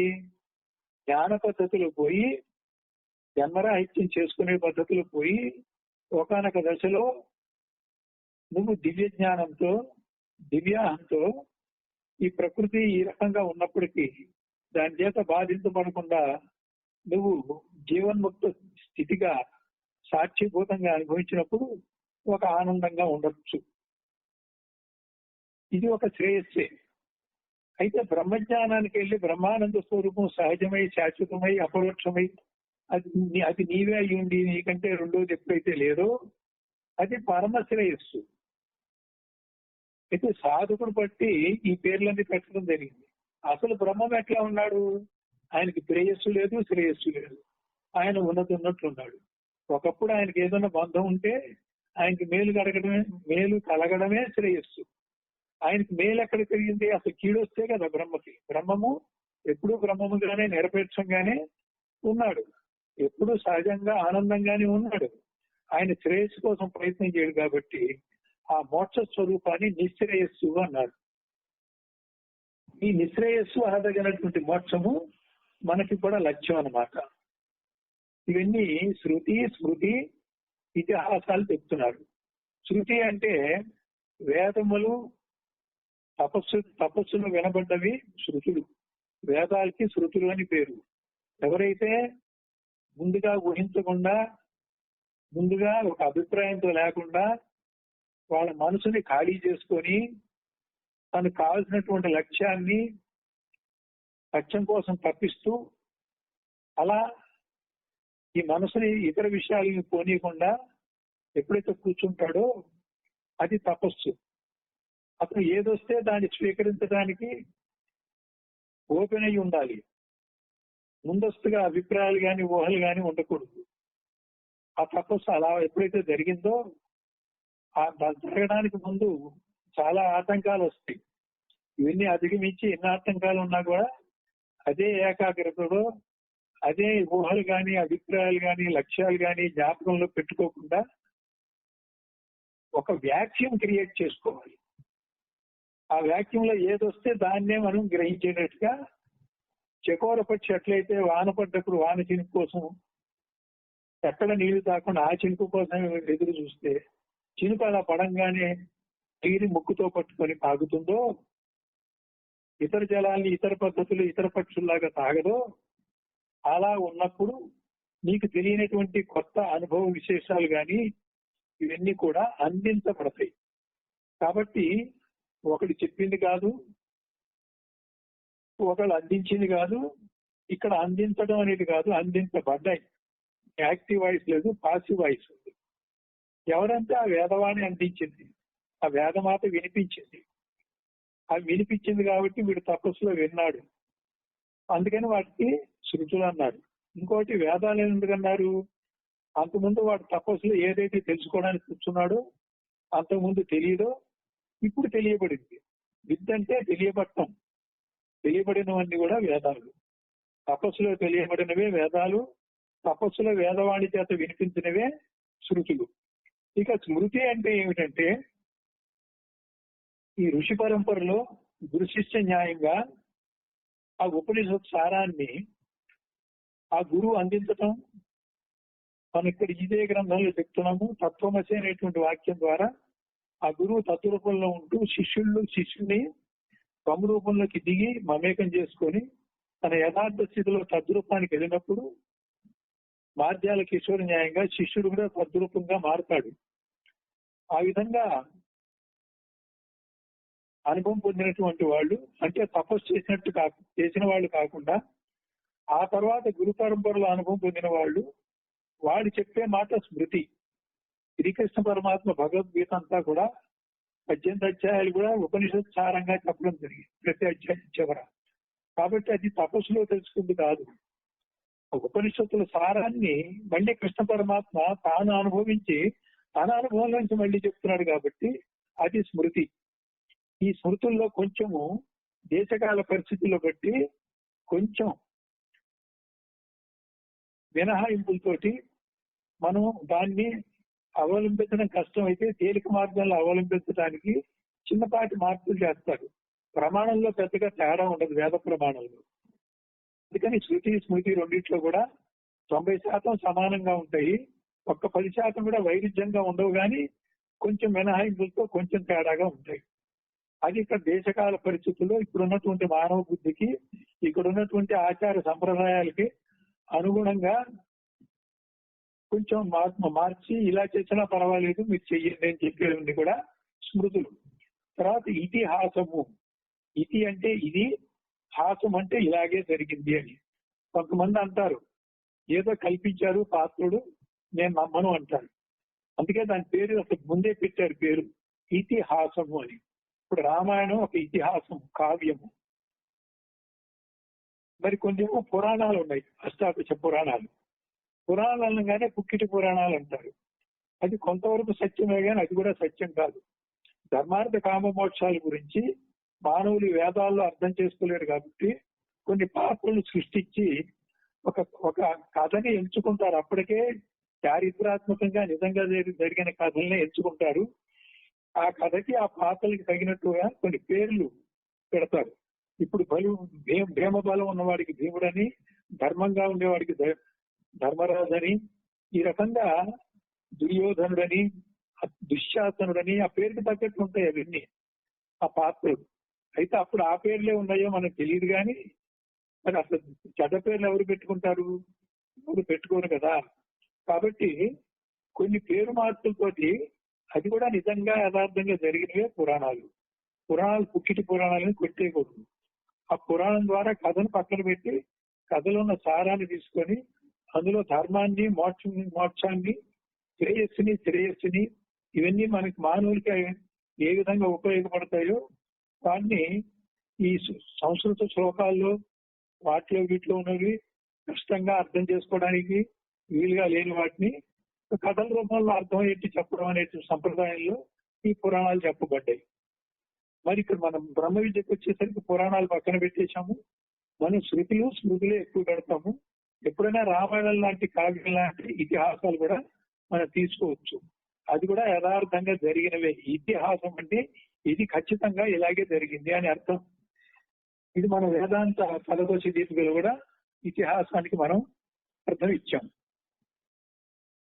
కావున ఇట్టి పరమ విజ్ఞానమును విడిచి పరమశాంతి ఎవరికి లభిస్తుంది? గురువుని ఆశ్రయించిన వాడికి లభిస్తుంది. ఆత్మ సాక్షాత్కారము ఆత్మజ్ఞానికి లభిస్తుంది. అది లేకపోతే ఇతరులకి అది లభించడం చాలా కష్టం. ఉత్తిష్ట జాగ్రత్త ప్రాప్య వరాన్ని బోధతః సురస్య ధారా నిశితా దురచ్చయా దుర్గం ప్రదస్తత్ కవయో వదంతి. ఉత్తిష్ట జాగ్రత్త ప్రాప్య వరాన్ని బోధత సురస్య ధారా నిశితా దురచ్చయా దుర్గం పదస్తత్ కవయో వదంతి. నిద్ర నుంచి, మోహం అనేటువంటి నిద్ర నుంచి మేల్కోండి. శ్రేష్టమైనటువంటి గురువుల్ని సమీపించండి. వారు అందించేటువంటి జ్ఞాన మార్గంలో నడవండి. అది ఎంత కష్టమైనా మీకు ఇది తప్పదు. దీనికి వేరే ఆప్షన్ లేదు, వేరే మార్గం లేదు. ఆలస్యం చేసిన కొద్దీ కష్టాలు అనుభవించాల్సిందే తప్ప తొందరగా ముక్తులయ్యే అవకాశం తెలిసిన తర్వాత ఏమాత్రం ఆలస్యం చేయకూడదు. తెలియనప్పుడు ఏదో జరిగిపోయినాయి కొన్ని వేలు లక్షల జన్మలు. ఇది ఎంత కష్టమో అంటే ఇప్పుడంటే రేజర్లు వచ్చినాయి, అక్కడ మంగళి కత్తులు ఉన్నాయి గడ్డం గీయడానికి. దానికి ఆ కత్తి యొక్క పదును ఎలా ఉంటుందో ఆ పదును మీద నడక, అరికాలు దాని మీద పెట్టి ఆ పదునైన కత్తి యొక్క కొన మీద నడిస్తే ఎలా ఉంటుందో అంత తీక్షణమైనటువంటి ఇబ్బందికరమైనటువంటి గాయపరిచేటువంటి కష్టం ఉంది ఆ జ్ఞాన మార్గం. అటు ఇటు పడిపోయే ప్రమాదం ఉంది. పడకుండా గట్టిగా ఉంటే కత్తి కోసుకునే అవకాశం ఉంది. అచిధారావ్రతం అంటారు, అంటే పదునైనటువంటి కత్తి అన్నమాట. ఆ కత్తి యొక్క కొనవలే ఆ కొయ్యటానికి వాడినటువంటి ఆ వైపు ఉన్నటువంటి కొనవలే రెండో వైపు ముద్దుగా ఉంటుంది. అలా ఉంటుంది జ్ఞాన మార్గం ప్రయాణం. దుర్గమమైనది అంటే గమం అంటే గమ్యము చేరటం చాలా కష్టం అని ముందు సాధన చేసినటువంటి జ్ఞానులు చెప్తున్నారు. కాబట్టి వాళ్ళు గురువుల దగ్గరికి వస్తే అంత తీవ్రమైన సాధన శిష్యుల చేత చేయించినప్పుడు వాళ్ళు నాకు సాధన వద్దని పారిపోతే ఉపయోగం ఏం లేదు. ఇంకోసారైనా కానీ ఈ జన్మ కాదు ఇంకో జన్మగా కానీ అటువంటి తీవ్రమైన సాధన చేస్తే తప్ప ఆ మోక్షం కానీ ఆ సద్గతి కానీ మనకి కలగదు. లేకపోతే దుర్లభము దుర్గమము దుర్గతి. ఇది కష్టమని ఒక పక్క చెప్తూ కూడా తప్పదంటున్నారు. అయితే ఎవరికి వాడు చేసుకుంటే మరి ఇప్పుడు చెప్పినట్టే కష్టం. కొంచెం గురువు దగ్గరికి వెళ్తే గురువు కరుణామయుడు కాబట్టి అప్పుడప్పుడు పరీక్ష పెట్టి నిన్ను దాటించిన తర్వాత మళ్ళీ పరీక్ష ఆపేసినప్పుడు మళ్ళీ ఇంత తీవ్రంగా ఉండదు. కానీ ఆ కష్టంలో ఓర్పు సహనంతో త్యాగంతోటి ఆత్మలక్ష్యంతో దైవీ భావంతో గురువుని ఆశ్రయించి గురు భక్తితోటి ఎప్పుడైతే నువ్వు ఉంటావో అటువంటి పరిస్థితుల్లో మాత్రమే నీకు కొంచెం తేలికగా అయిపోతుంది. కాబట్టి ఇక్కడ రెండు విషయాలు చెప్తున్నారు. జ్ఞానం కష్టమని చెబుతూనే సొంతంగా చేసుకుంటే మరీ కష్టమని, గురువు దగ్గర అయితే కొంచెం తేలిక అయిపోతుందని. గురువు భరించగలిగినప్పుడే నీకు పరీక్ష పెడతాడు, భరించలేనప్పుడు నీ ప్రారంభాన్ని కర్మని వాయిదా వేస్తాడు, నీ శక్తిని ఆయనే పెంచుతాడు, పెరిగిన తర్వాత మళ్ళీ పరీక్ష పెడతాడు. కాబట్టి నీ ఓర్పు ఎంతవరకు ఉందో అంతవరకు నువ్వు ఉపయోగించగలిగేంత మోతాదులోనే పరీక్ష పెడతాడు. ఓర్చుకోలేని పరిస్థితిలో మరి అతని పరీక్ష కానీ నీ ప్రారంభ కర్మ అనుభవించేది కానీ గురువు వాయిదా వేయగలడు. ఒక గురువే కర్మని వాయిదా వేయగలడు. బ్రహ్మ రాసిన బ్రహ్మ కూడా దాన్ని తీసేయలేడు, మార్చలేడు. గురువు మాత్రం ఒక్కసారి ఏ కర్మనైనా సరే వాయిదా వేయగలడు, తొలగించగలడు.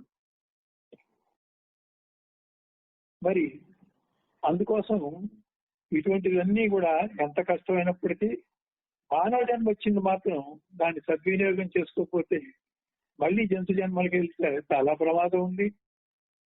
తర్వాత ఇప్పుడు మన చాలా మంది శిష్యులకి ఆర్థిక భారం ఒక రకంగా చూస్తే మిగతా వాడితో పోల్చుకుంటే మనం దాంతోనే మునిగి కొట్టుకునే పరిస్థితి కాకుండా కొంచెం ఈ జ్ఞానాన్ని వినటానికి కానీ బోధన వినటానికి కానీ సాధన చేయటానికి కానీ అలాగే ధనం విషయంలో కూడా కొంత ఖర్చు చేయడానికి కానీ శ్రమ విషయంలో కూడా కొంత ఆరోగ్యం కానీ అన్నీ ఉన్నప్పుడు ఈ స్థితి మళ్ళీ మళ్ళీ రాదు. ముందు మానవ జన్మే రాదు, మానవ జన్మ వస్తే ఆరోగ్యం ఉండదు, ఆరోగ్యము మానవ జన్మ వస్తేనేమో సంసారంలో కుటుంబంలో అనుకూల పరిస్థితులు ఉండవు, అనుకూల పరిస్థితులు ఉన్నా కూడా ఆర్థిక పరిస్థితి బాగుండకపోవచ్చు. ఏమాత్రం వీటన్నిటితో కూడా పరిపూర్ణంగా లేకపోయినప్పటికీ ఈ బ్రహ్మ విద్యను కొంచెం పట్టుదలగా చేసుకోవడానికి మరీ అంత అర్థంగా లేవు కాబట్టి, చాలా మందికి లేవు కాబట్టి వాళ్ళందరూ కూడా దీంట్లోకి ప్రవేశించి మానవ జన్మ వృధా చేసుకోకుండా ప్రయత్నం చేయాలి. జంతువునాం నరజన్మ దుర్లభం అనే శ్లోకం ఒకటి ఉంది. అంటే మానవుడు జంతువే. అయితే ఏంటంటే పశుత్వ లక్షణాలు పేరుకి మానవ దేహమే కానీ పశుత్వ లక్షణాలు ఉన్నాయి, పశుత్వ గుణాలు ఉన్నాయి. పశుత్వ గుణాలు అతను సాధన చేత పోగొట్టుకుంటే పరిపూర్ణ మానవుడు అవుతాడు.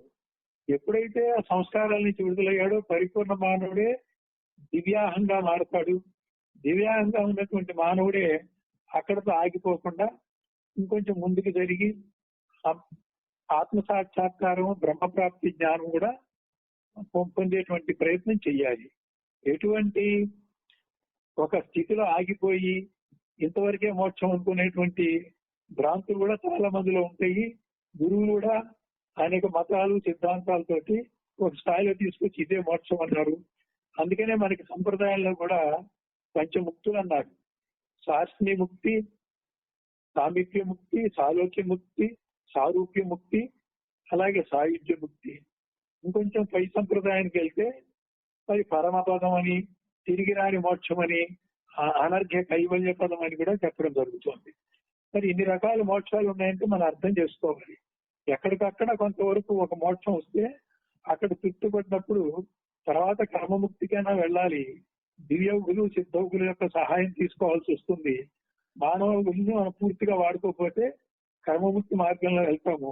దీన్ని ఎవడైతే ఈ జన్మలోనే పూర్తిగా వాడుకుంటాడో, వినియోగించుకుంటాడో, కష్టపడతాడో, ఎంత కష్టమైనా పర్వాలేదు అనుకుంటాడు, అతను ఈ జన్మలోనే, ఈ క్షణంలోనే, ఇక్కడే, ఈ లోకంలోనే, ఈ శరీరంలోనే లోకాంతరయానం చేయకుండానే ముక్తులవుతాడు అని చెప్పడం జరిగింది.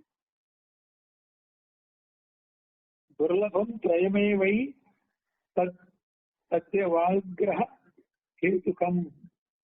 దుర్లభం త్రయం ఏవై తద్దేవానుగ్రహ హేతుకం. మనుష్యత్వం, ముముక్షత్వం, మహాపురుష సంశ్రయ. అసలు మానవ ధర్మం జంతువునాం నరజన్మ దుర్లభం అనేటటువంటి శ్లోకంలో దుర్లభం త్రయం ఏవై తద్దేవానుగ్రహ హేతుకం. అసలు మానవ దేహమే రావడం కష్టం. ఇప్పుడు మూడు విషయాలుగా చెప్తున్నాడు. తర్వాత అటు వచ్చాక కూడా దేవుని యొక్క ఈశ్వరుని యొక్క అనుగ్రహం రావడం కష్టం. అనుగ్రహం వచ్చిన తర్వాత అందులో మనుష్యత్వము, ముముక్షత్వము, మహాపురుష సంశ్రయ మూడున్నాయి. మనుష్యత్వం ఉండాలి, ముముక్షత్వం ఉండాలి, మహాపురుష సంశ్రయ ఉండాలి. మనుష్యత్వం అంటే మానవ జన్మ రావాలి. ముముక్షత్వం అంటే ఈ మానవ జన్మని సద్వినియోగం చేసుకొని మోక్ష మార్గానికి వెళ్ళేటువంటి తపన, అటువంటి ముముక్షత్వం ఉండాలి. రెండో షరతు. మూడో షరతు మహాపురుషుల యొక్క సాంగత్యం కావాలి. మహాపురుష సంశ్రయ, సాంగత్యము, ఆశ్రయము కూడా కావాలి. మహాపురుషులు అంటే ఎవరిక్కడ? గురువులు. లబ్ధ్వా కథం చిన్న రజన్మ దుర్లభం. ఈ శ్లోకం చేత స్పష్టంగా ప్రతిపాదిస్తున్నారు. తిర్నో శతకోటి జన్మ సుకృతై పుణ్యర్వినా లభ్యతే. ముక్తి శతకోటి జన్మలకు గాని ఇన్నికో శతకోటి జన్మల్లో కూడా అన్ని జన్మలు పుణ్యం చేస్తే కూడా స్వర్గలోక ప్రాప్తి వస్తుందేమో కానీ మోక్షం రాదు. నానా జన్మ పరంపరల యందు కూడా దైవోపాసనాది సత్కర్మలు పుణ్యకర్మలు అనుష్ఠానాలు చేసిన ఇదే రకంగా చేస్తూ శతకోటి జన్మలు ఎత్తిన ముక్తి లభించదు. కొంతమంది అంటారు, పరోపకారం చేస్తున్నాం కదా, ప్రజాసేవ చేస్తున్నాం కదా, స్వార్థం లేకుండా చేస్తున్నాం కదా, త్యాగం చేస్తున్నాం కదా, నాకు రాకపోతే ముక్తి ఎవరికి వస్తుంది అంటున్నారు. కొందరేమో యజ్ఞయాగాదులు చేస్తున్నాము, లోక కళ్యాణార్థం కూడా చేస్తున్నాము, నేను చేయటం వల్లే వర్షాలు పడి అందరూ బాగుపడ్డారు అనేసి యజ్ఞయాగాలు చేస్తున్నారు. ఇలాంటివి ఎన్ని చేసినా ఇలాగే ఒక జన్మ కాదు, ఎన్ని వందల వేల జన్మలు చేస్తూ పోతూ ఉన్నా కూడా ఈ ముక్తి మొత్తం ఈ పుణ్యమంతా ఒక రాశిగా కనుక తీసుకున్నట్లయితే ఆ పుణ్యమంతా అనుభవించడానికి జన్మలు ఎత్తుతాం. పాపం అనుభవించడానికి, ఫలితం అనుభవించడానికి ఎలా జన్మెత్తాలో పుణ్య ఫలితం అనుభవించడానికి కూడా జన్మెత్తాలి. బైబిల్లో కూడా ఉంది, మంచి పని చేసినా చెడ్డ పని చేసినా జన్మించాలి ఉంది. మంచి పని చేస్తే మంచి ఫలితం అనుభవించడానికి జన్మించాలి, చెడ్డ పని చేస్తే చెడ్డ ఫలితం అనుభవించడానికి, కర్మ ఫలితం అనుభవించడానికి జన్మించాలి. కాబట్టి పుణ్యం చేస్తే ఉపయోగం లేదు.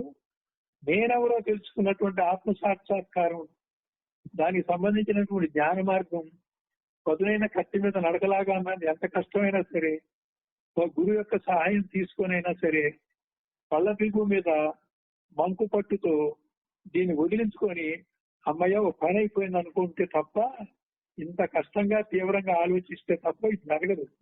అయితే సాధారణంగా ఆలోచిస్తే కష్టమే. ముముక్షత్వం కనుక ఉంటే నువ్వు ప్రాణానికైనా తెగిస్తావు. ముముక్షత్వం చాలా ఇంపార్టెంట్. తీవ్ర మోక్షేచ్ఛ తపన అనేది ఉన్నప్పుడు ఇది తప్పకుండా జరుగుతుంది. జన్మ మానుష్యం భూమి దేవై శతక్రతు చెప్పేసాం ఆల్రెడీ. కొన్ని వేల క్రతువులు యజ్ఞాలు చేసినా గాని అయితే గీతే స్వర్గలోక ప్రాప్తి వస్తుంది కానీ మోక్షం మాత్రం రాదు అని దత్తాత్రేయ సంహితలో చెప్తున్నారు. మహత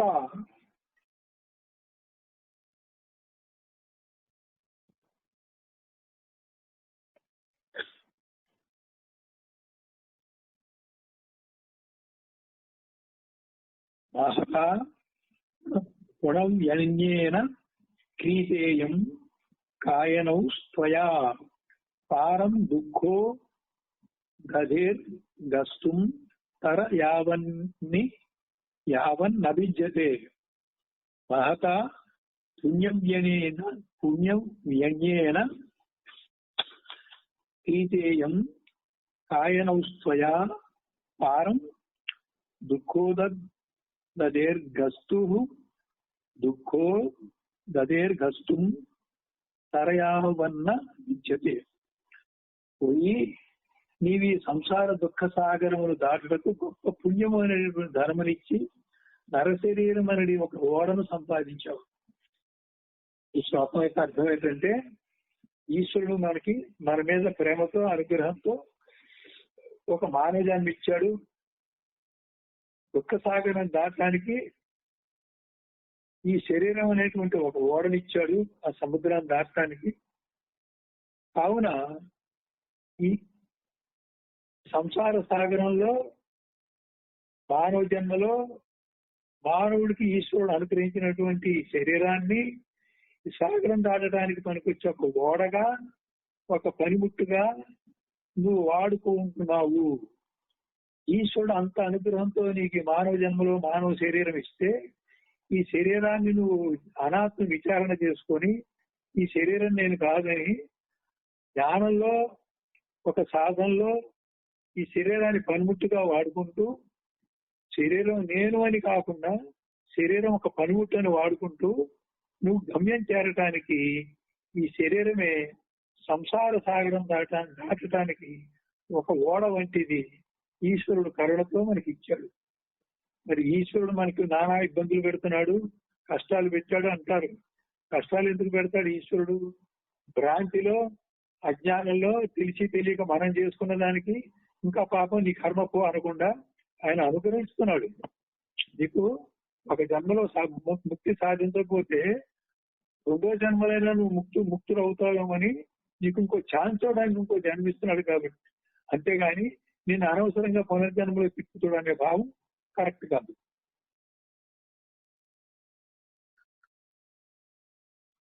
ఈ యోగ వాసిష్టంలో చెప్పారు. ఇత్యాది శాస్త్రవాక్యములచే మానవ జన్మము బహు పుణ్య సంచయ లభ్యమని, ఎంతో సుకృతం సత్కర్మాచరణ చేస్తే తప్ప మానవ జన్మ దుర్లభం.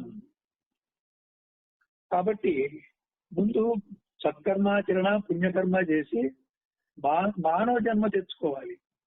మానవ జన్మలో భక్తి యోగంలో ఈశ్వరానుగ్రహం పొందాలి. ఈశ్వరానుగ్రహం వల్ల ఒక గురువు యొక్క సంశ్రయ అంటే గురువు యొక్క చక్కటి ఆశ్రయం దొరుకుతుంది. ఆ గురువుని ఆశ్రయించి ఈ కష్టమైన సాధన గురువు యొక్క పర్యవేక్షణలో గురువు యొక్క సహాయంతో అవసరమైనప్పుడు ఆయన నీకు శక్తిని అందిస్తూ ఉంటే నీ అశక్తత నుంచి నువ్వు బయటపడుతూ ఎట్లాగైనా కానీ ఈ సాధనను పూర్తి చేసుకోవాలి. నీకు తాటి చెట్టు ఎక్కేవాడు కొంతవరకు ఎత్తుతాడు, అక్కడి నుంచి ఎవరి సహాయం లేకుండా పైకి ఎక్కాల్సిందే. అలాగే కొంతవరకు అజ్ఞాన దశలో ఉన్నారు కదా అని గురువు కొన్ని మినహాయింపులు ఇచ్చి కొంత ఓదార్చి కొంత తల్లిలా ప్రేమించి కొంత శక్తినిచ్చి ఏదో రకంగా కొంత నడుపుతాడు. కానీ తర్వాత నీకు శక్తిని ఆయన ఇచ్చిన తర్వాత ఇంకా ఆయన నువ్వు సొంత ప్రయాణం చేయాలి. ఎందుకంటే ఎవరికి ఆకలి వేస్తే తింటే వాళ్ళకి ఆకలి తీరి తృప్తి కలుగుతుంది, కానీ ఒకరికి ఆకలి వేస్తే రెండో వాళ్ళు తింటే వాళ్ళ ఆకలి తీరదు. అదే విధంగా గురువు అవసరమైనప్పుడు తన అనుభవాన్ని ఇస్తాడు. కానీ చిట్ట చివరిలో గురువు తత్వమసి ఉపదేశ వాక్యం అన్నాం చూడండి, అక్కడ మాత్రం గురువు యొక్క అనుభవమే శిష్యుడికి సంక్రమిస్తుంది. ఇతరత్ర గురువు ప్రజ్ఞని స్ఫూర్తిని శక్తిని శక్తిపాతాన్ని ఇస్తాడు తప్ప సాధన చేయాల్సింది శిష్యుడే ఎంత కష్టమైనా కానీ. ప్రతిదానికి గురువే ఆదుకుంటాడనేటువంటి భ్రమలో ఉన్నారు కొంతమంది. అది కాదు. ఎందుకంటే ఇక్కడ ఇచ్చారు కత్తి మీద నడక లాంటిదని.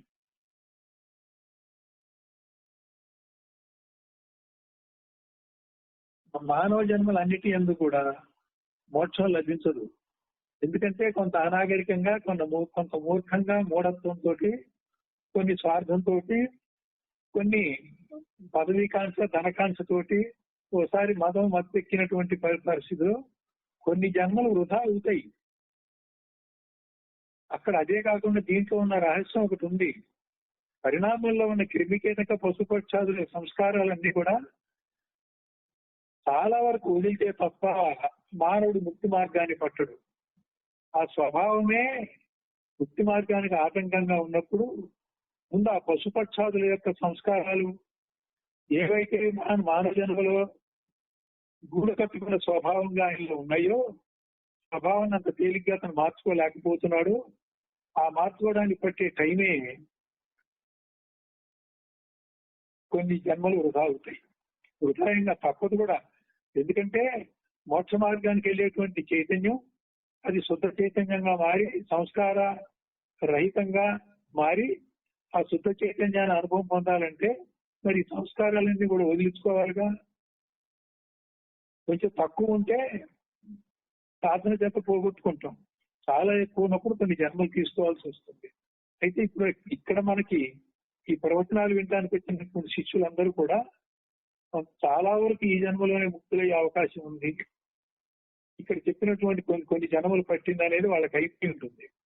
అయితే దీన్ని అవగాహన చేసుకొని తీవ్రమైన సాధన చేయటంలో కానీ, ఇంకా సంసారంలో పడి కొడుకు ఉద్యోగం రాలేదు, పిల్లలకి పెళ్లి కాలేదు, పెళ్ళైన పిల్లలు సరిగ్గా లేరు, మనవాళ్ళ మీద నాకు బాధ్యత ఉంది కదా, ఇట్లాంటివి ఏదన్నా అంటే మనకి మరి కొన్ని జన్మలు అవుతుంటాయి. అసలు ఎవరు చెప్పక్కర్లా, మీకు జన్మ ఉందో లేదో మీకే తెలుస్తుంది.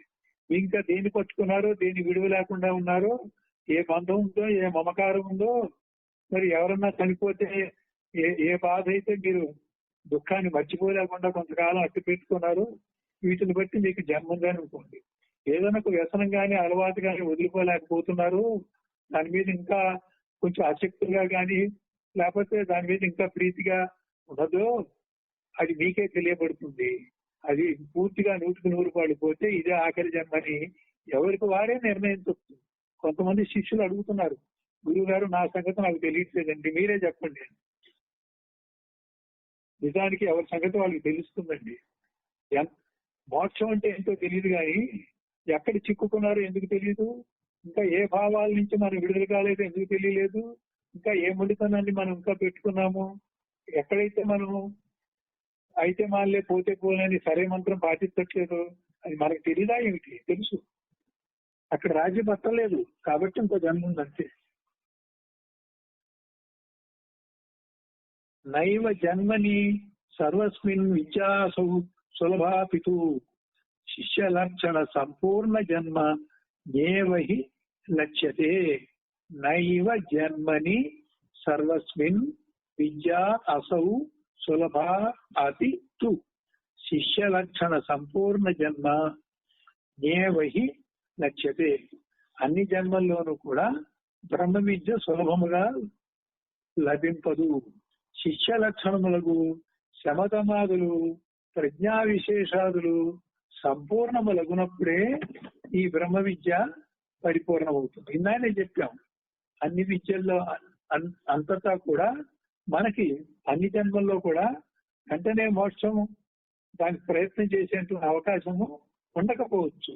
దానికి మరికొన్ని జన్మలు మన పరిణామంలో వచ్చినటువంటి సంస్కారాలతో కూడినటువంటి స్వభావం, ఆ గద్ద కట్టినటువంటి స్వభావాన్ని కరిగించి తీసిమరేయడానికి కొన్ని జన్మల కాలం పడుతుంది. అయితే అది కూడా అయిపోయిన తర్వాత, అధిగమించిన తర్వాత ప్రస్తుతం మనం అంతా ఏ జన్మలో ఉన్నామంటే సాధనా చతుర్థ సంపత్తితో సంపదమాదులన్నీ కూడా చేస్తూ ఓర్పు, సహనము, ఓర్పు, నిగ్రహము ఇవన్నీ కూడా ఉండి అవసరమైన చోట్ల తనుమన ధనాలు కూడా త్యాగం చేయడానికి రెడీగా ఉండి ఆత్మలక్ష్యంలో గురువు బాగా ఇంత వెంట జంట ఉంచుకుంటూ ఆశ్రయిస్తూ ఉండేటువంటి వాళ్ళు తీవ్రంగా ఇదేగా ఉన్నటువంటి శిష్యులు చాలా మంది ఉన్నారు. వాళ్ళలో కూడా వాళ్ళ తెలివి, ఏమండి మీరు చెప్తున్నారు నాకు గుర్తుంటలేదండి, అప్పటికప్పుడే మర్చిపోతున్నా, నన్ను ఏం చేయమంటారు? చేసేది ఏం లేదు, ఇంకో జన్మకి వెళ్తుంది. దాన్ని ఎలాగైనా సరే అర్థం చేసుకోవాలి. పరీక్షకి వెళ్ళేటప్పుడు నిద్ర వస్తే ఎట్లా, టీ తాగైనా సరే తెల్లారులు ఉండి నువ్వు పరీక్షకి ప్రిపరేషన్ లో నీకు ఏ అనుమానం లేకుండా తయారైనప్పుడు, అన్ని ప్రశ్నలు జవాబు రాయగలనుకున్నప్పుడు ఇక అప్పుడు నువ్వు పడుకోవాలి. కొంత నువ్వు మిగిలిపోయింది నాకు నిద్ర వచ్చేస్తుంది అంటే కొన్ని ప్రశ్నలు వదిలిపెట్టాల్సి వస్తుంది పరీక్షలో. అలాగే ఇక్కడ కూడా సాధనలో ఏమాత్రం లోపం ఉన్నా ఎక్కడైనా సరే నీ యొక్క బలహీనతలు, అనాత్మ భావన, అజ్ఞానము, గుణాలు ఇంకా వదిలించుకోకుండా బయటపడలేకపోతా ఉన్నావో దాన్ని బట్టే తెలుస్తుంది మరో జన్మ ఉన్నట్టుగా. అది ఎవరైతే వీటన్నిటిని పరిపూర్ణ చేసుకుంటాడో వాడు మాత్రమే దీన్ని పొందగలుగుతాడు.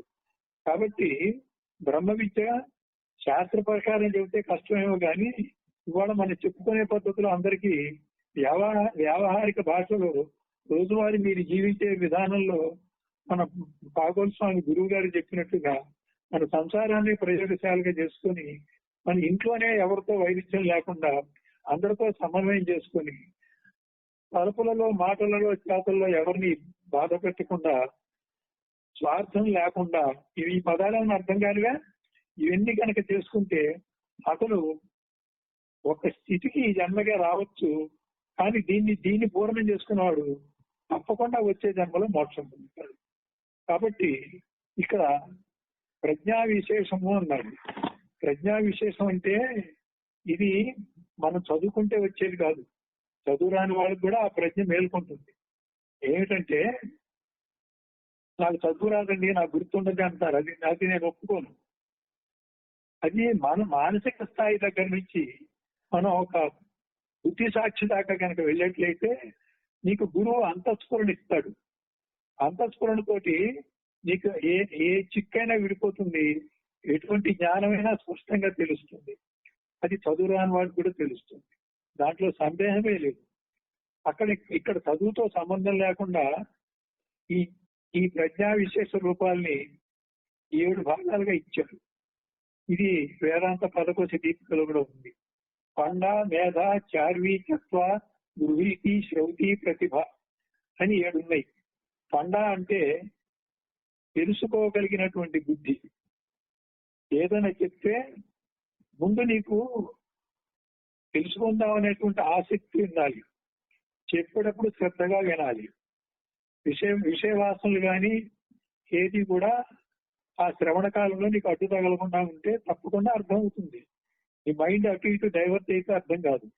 ఇంట్లో ఏదో తగాదా పడి వచ్చి గురువు దగ్గర కూర్చుంటే నువ్వు నీ మనసు ఏదో విషయం మీద తీవ్రంగా వేదన చెందుతూ ఉంటే ఈ బోధ చెవికెక్కదు. కాబట్టి తెలుసుకోనగలిగినటువంటి బుద్ధి ఉంటే పండ అన్నాడు. ఈ పండ అనేటువంటి తెలివి ఉన్నవాడే పండితుడు. మేధ, వినిన దాన్ని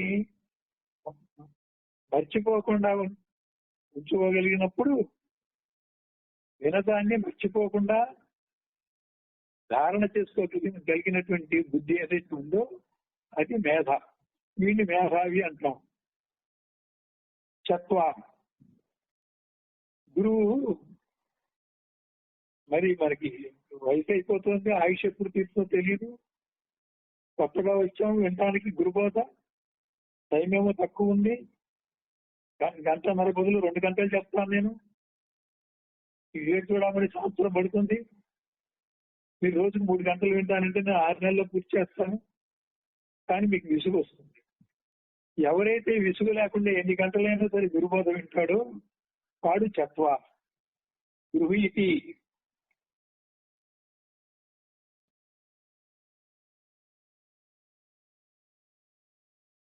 ఏది చెప్తే అది తప్పు లేకుండా తప్పకుండా గ్రహించేటువంటి బుద్ధి. అంటే ఇంకా నేను రేపు వింటానండి, నాకు సరిగ్గా అర్థం కాలేదు, ఇంకోసారి చెప్పండి అని కాదు. చెప్పిన మొదటిసారే గ్రహించగలిగిన బుద్ధి.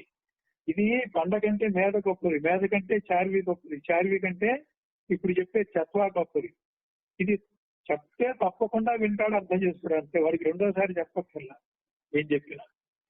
శ్రౌతి, శ్రౌతి అంటే వినటం, శ్రద్ధగా వినడం, శ్రద్ధతో సహనంతో ఉండేటువంటి బుద్ధి. దీనే శక్తి సాయిబాబా శ్రద్ధ సబురి అన్నాడు. శ్రద్ధ అనేది ఆయన చెప్పాడు, సబురి అంటే సహనము. ప్రతిభ, ఇది ఆఖరిది. ప్రతిభావంతులని మనం అంటూనే ఉన్నాగా. ఈ ప్రతిభ అంటే ఆ గురువు చెప్పింది విన్నది విన్నట్లుగా తిరిగి కుళ్ళిపోకుండా మళ్ళీ తిరిగి ఎవరికైనా మళ్ళీ బోధించమంటే ఆ శిష్యుడు వెంటనే యథాతథంగా బోధించగలిగేటువంటి శక్తి, ధారణా శక్తి. అదే ప్రకారం శ్రవణ మననాలు చేసుకొని యుక్తితో ఉపాయాలతో విన్నది విన్నట్లుగా అదే ప్రకారంగా మరొకరికి బోధించి చెప్పగలిగినటువంటి సామర్థ్యము, అలా బోధించి మెప్పించేటువంటి వాడు. ఇవాళ గురుగారి దగ్గర ఉన్న వాళ్ళంతా కూడా మళ్ళీ నాలాగే చెప్పేటువంటి శిష్యులు 3-4 ఉన్నారు. నేను పేర్లు చెప్పాను, తెలుసు మీకు. ఆయన విజ్ఞాన స్వరూపు గారి శిష్యులండి. ఆయన అలాగే చెప్తున్నారండి, భలే నేర్చుకున్నారండి.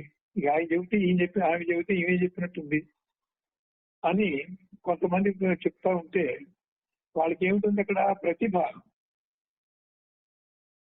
అక్కడ ప్రజ్ఞా విశేషం అన్నమాట. కాబట్టి ఇక్కడ మనకి ప్రజ్ఞా విశేషములు అన్నప్పుడు ఇవన్నీ కూడా ప్రజ్ఞా విశేషాలే. విశేషాలు ఉన్నంత వరకు ప్రజ్ఞానం బ్రహ్మ కాదు. ఈ విశేషాలు ఉపయోగించుకొని బుద్ధి సాక్షిత్వం కూడా నువ్వు వదులుకున్నప్పుడు, నీ ప్రజ్ఞ మేల్కొంటున్నప్పుడు, ఇప్పుడు ఆ ప్రజ్ఞ సహజమైనప్పుడు అది ప్రజ్ఞానం బ్రహ్మ. అంతవరకు ఈ ప్రజ్ఞా విశేషాలనే మెట్లు ఉంటూనే ఉంటాయి. ఈ మెట్లతోటి ఈ ప్రజ్ఞ సంపూర్ణం అవ్వాలి. అయినప్పుడే బ్రహ్మ విద్య ప్రాప్తి, ఆ బ్రహ్మ విద్య పరిపూర్ణం అవుతుంది.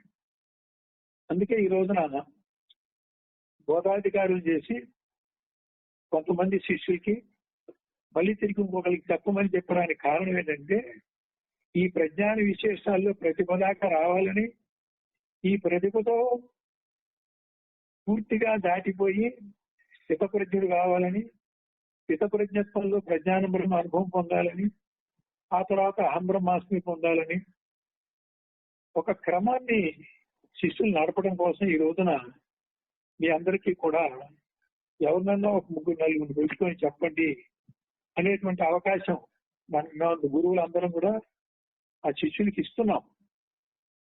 ఇచ్చేదానికి ఉద్దేశం ఇక్కడ మనకి ప్రజ్ఞా విశేషం తెలుస్తుంది కనుక దాన్ని సద్వినియోగం చేసుకోవాలి. చేసుకోకపోతే నా వల్ల కాదండి, నాకు తెలియదండి, నా వరకే నేను ముక్తి పొందుతాను, నిన్నెవరు నీకెవరు చెప్పారు ఇంకోటి కూడా ముక్తి ప్రసాదించమని, నీ కోసం నువ్వు చెప్పుకుంటున్నావు కానీ వినేవాళ్ళ కోసం కాదు నేను చెప్పేది. వినేవాడు దొరకడం నీ అదృష్టం అదనమాట. ఎందుకంటే ఈ ప్రజ్ఞా విశేషాన్ని డెవలప్ చేసి పరిపూర్ణం చేసుకున్నప్పుడే ప్రజ్ఞానం బ్రహ్మానుభవం వస్తుంది. ఇట్టి జ్ఞానముచే అందరూ ముక్తులు కావచ్చు. బ్రాహ్మణులను, ధర్మరాజ జనక చక్రవర్త్యాదులు, మహారాజాది క్షత్రియులు, కహోలాది వైశ్యులు, శూద్రులు, రైత్వాది వర్ణాశ్రమ రైతులు, ఇంద్రాది దేవతలు. ఇక్కడ ముక్తులకి ఎవరు అర్హులు అని చెబుతున్నాడు. వర్ణాశ్రమ ధర్మాల ప్రకారం బ్రాహ్మణ వర్ణ వాళ్ళు ముక్తులు పొందిన వాళ్ళు ఉన్నారు, ధర్మరాజు జనక చక్రవర్తి మొదలైన వాళ్ళు కూడా క్షత్రియులు, విశ్వామిత్రుడు, వీళ్ళంతా క్షత్రియులు, వాళ్ళు ముక్తులయ్యారు. కౌహలుడు, కులాధరుడు అనేటువంటి వైశ్యులు ముక్తులయ్యారు. సూత మహాముని, ధర్మవ్యాధుడు అనేటువంటి శూద్రులు, నందనారు అనేటువంటి పంచముడు, వీళ్ళంతా ముక్తి పొందారు. రైతులు మొదలైనటువంటి వర్ణాశ్రమ రైతులు అంటే పంచముడు అనమాట. చతుర్వర్ణాలు కాకుండా 5వ వాళ్ళని పంచములు అంటారు. రైక్వాదుడు అనేటువంటి పంచములు కూడా వర్ణాశ్రమ లేని వాళ్ళు కూడా ముక్తి పొందారు. ఇంద్రాది దేవతలు కూడా పొందారు. ప్రహ్లాదులు మొదలైన రాక్షసులు కూడా ముక్తులయ్యారు. బ్రహ్మజ్ఞానం చేత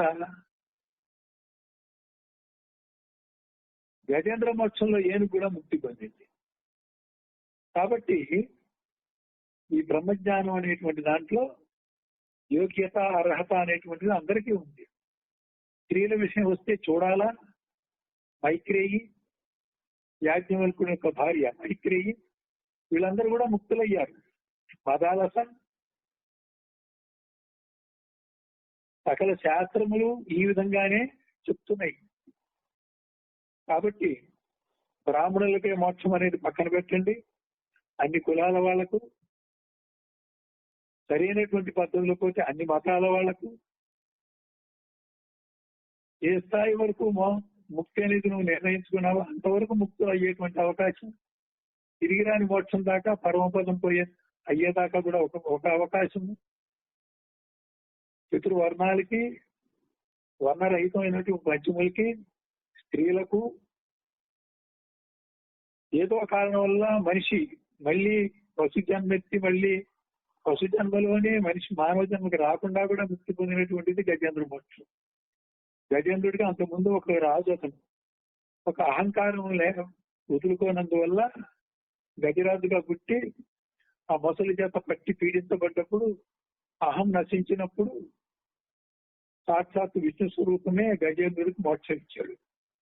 ఒక చిన్న అహంకారం ఉంటే ఆ రాజు అప్పుడే ముక్తుడు కావాల్సింది. భక్తుడు అతను గజరాజుగా ఒక జన్మ తీసుకోవాల్సి వచ్చింది. కాబట్టి ఈ మోక్షం గురించి, మోక్షత్వం గురించి, జ్ఞాన మార్గం యొక్క నడక గురించి, తీవ్రత గురించి మొదట్లో తేలికని చెప్పినా ఒకసారి మళ్ళీ కష్టమని చెప్తూ, ఒకసారి తప్పదని చెప్తూ, ఇన్ని షరతులు, ఇన్ని హెచ్చరికలతో మిమ్మల్ని తీసుకొచ్చి అప్పుడప్పుడు మీకు ఊరట కలిగిస్తూ, అప్పుడప్పుడు దయ చూపిస్తూ, తప్పకుండా శిష్యులకు గురువు యొక్క ఆవశ్యకత ఉంటుంది. ఎవరికి వాడు చేసుకుంటే ఎప్పటికైనా అయ్యేదేమో తెలియదు, కానీ చాలా కష్టాన్ని మాత్రం చెప్పడం జరిగింది. సకల శాస్త్రాలు కూడా ఇలాగే చెప్తున్నాయి. ఇట్టి బ్రహ్మ జిజ్ఞాస శ్రీ సర్వేశ్వరుని యొక్క నిష్కల్మ భక్తి చేత లభిస్తుంది. ఈ బ్రహ్మ జిజ్ఞాస కావాలి. అథాతో బ్రహ్మ జిజ్ఞాస అని బ్రహ్మసూత్రాలు మొదలవుతాయి. బ్రహ్మ జిజ్ఞాస, ధర్మ జిజ్ఞాస అది బాహ్యానికి, బ్రహ్మ జిజ్ఞాస ఇది మోక్షానికి. భక్తి జిజ్ఞాస కూడా ఉంటుంది భక్తులకి. అథాతో అనేది మొదలు పెడుతూ ఉంటారు. కనుక ఈశ్వరుడు, ఆ సర్వేశ్వరుడు యొక్క ఈశ్వర కృప అయితే భక్తి, సర్వేశ్వరుడు కృప అయితే జ్ఞానం, ఈ బ్రహ్మజ్ఞానం. కాబట్టి ఈ నిష్కల్మషమైనటువంటి సర్వేశ్వరుడి మీద కానీ, సద్గురువు మీద కానీ ఒక భక్తి ఉంటే చివరికి సారాంశంగా చెప్తున్నారు, అటువంటి భక్తి చేతనే లభించుతున్నది. ఆ గురు భక్తి చేత గురువుకి చతుర్విధ శుశ్రూషలు చేయడం ద్వారా, అనుమాన దానాలు అర్పించడం ద్వారా, తానే లేకపోయే పద్ధతిలో బలిగా అర్పించుకోవడం ద్వారా ఈ మోక్షం అనేది సిద్ధిస్తుంది.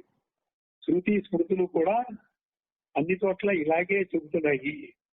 కాబట్టి ఇక్కడితో ఆపేసి మిగతాదంతా కూడా 9వ తారీఖు రేపు మళ్ళీ ఇదే టైంకి మనం కొనసాగిద్దాం. ఓం పూర్ణమద పూర్ణమిదం పూర్ణాత్ పూర్ణముదచ్యతే పూర్ణస్య పూర్ణమాదాయ పూర్ణమేవావశిష్యతే. ఓం తత్సత్. ఓం శాంతి శాంతి శాంతి.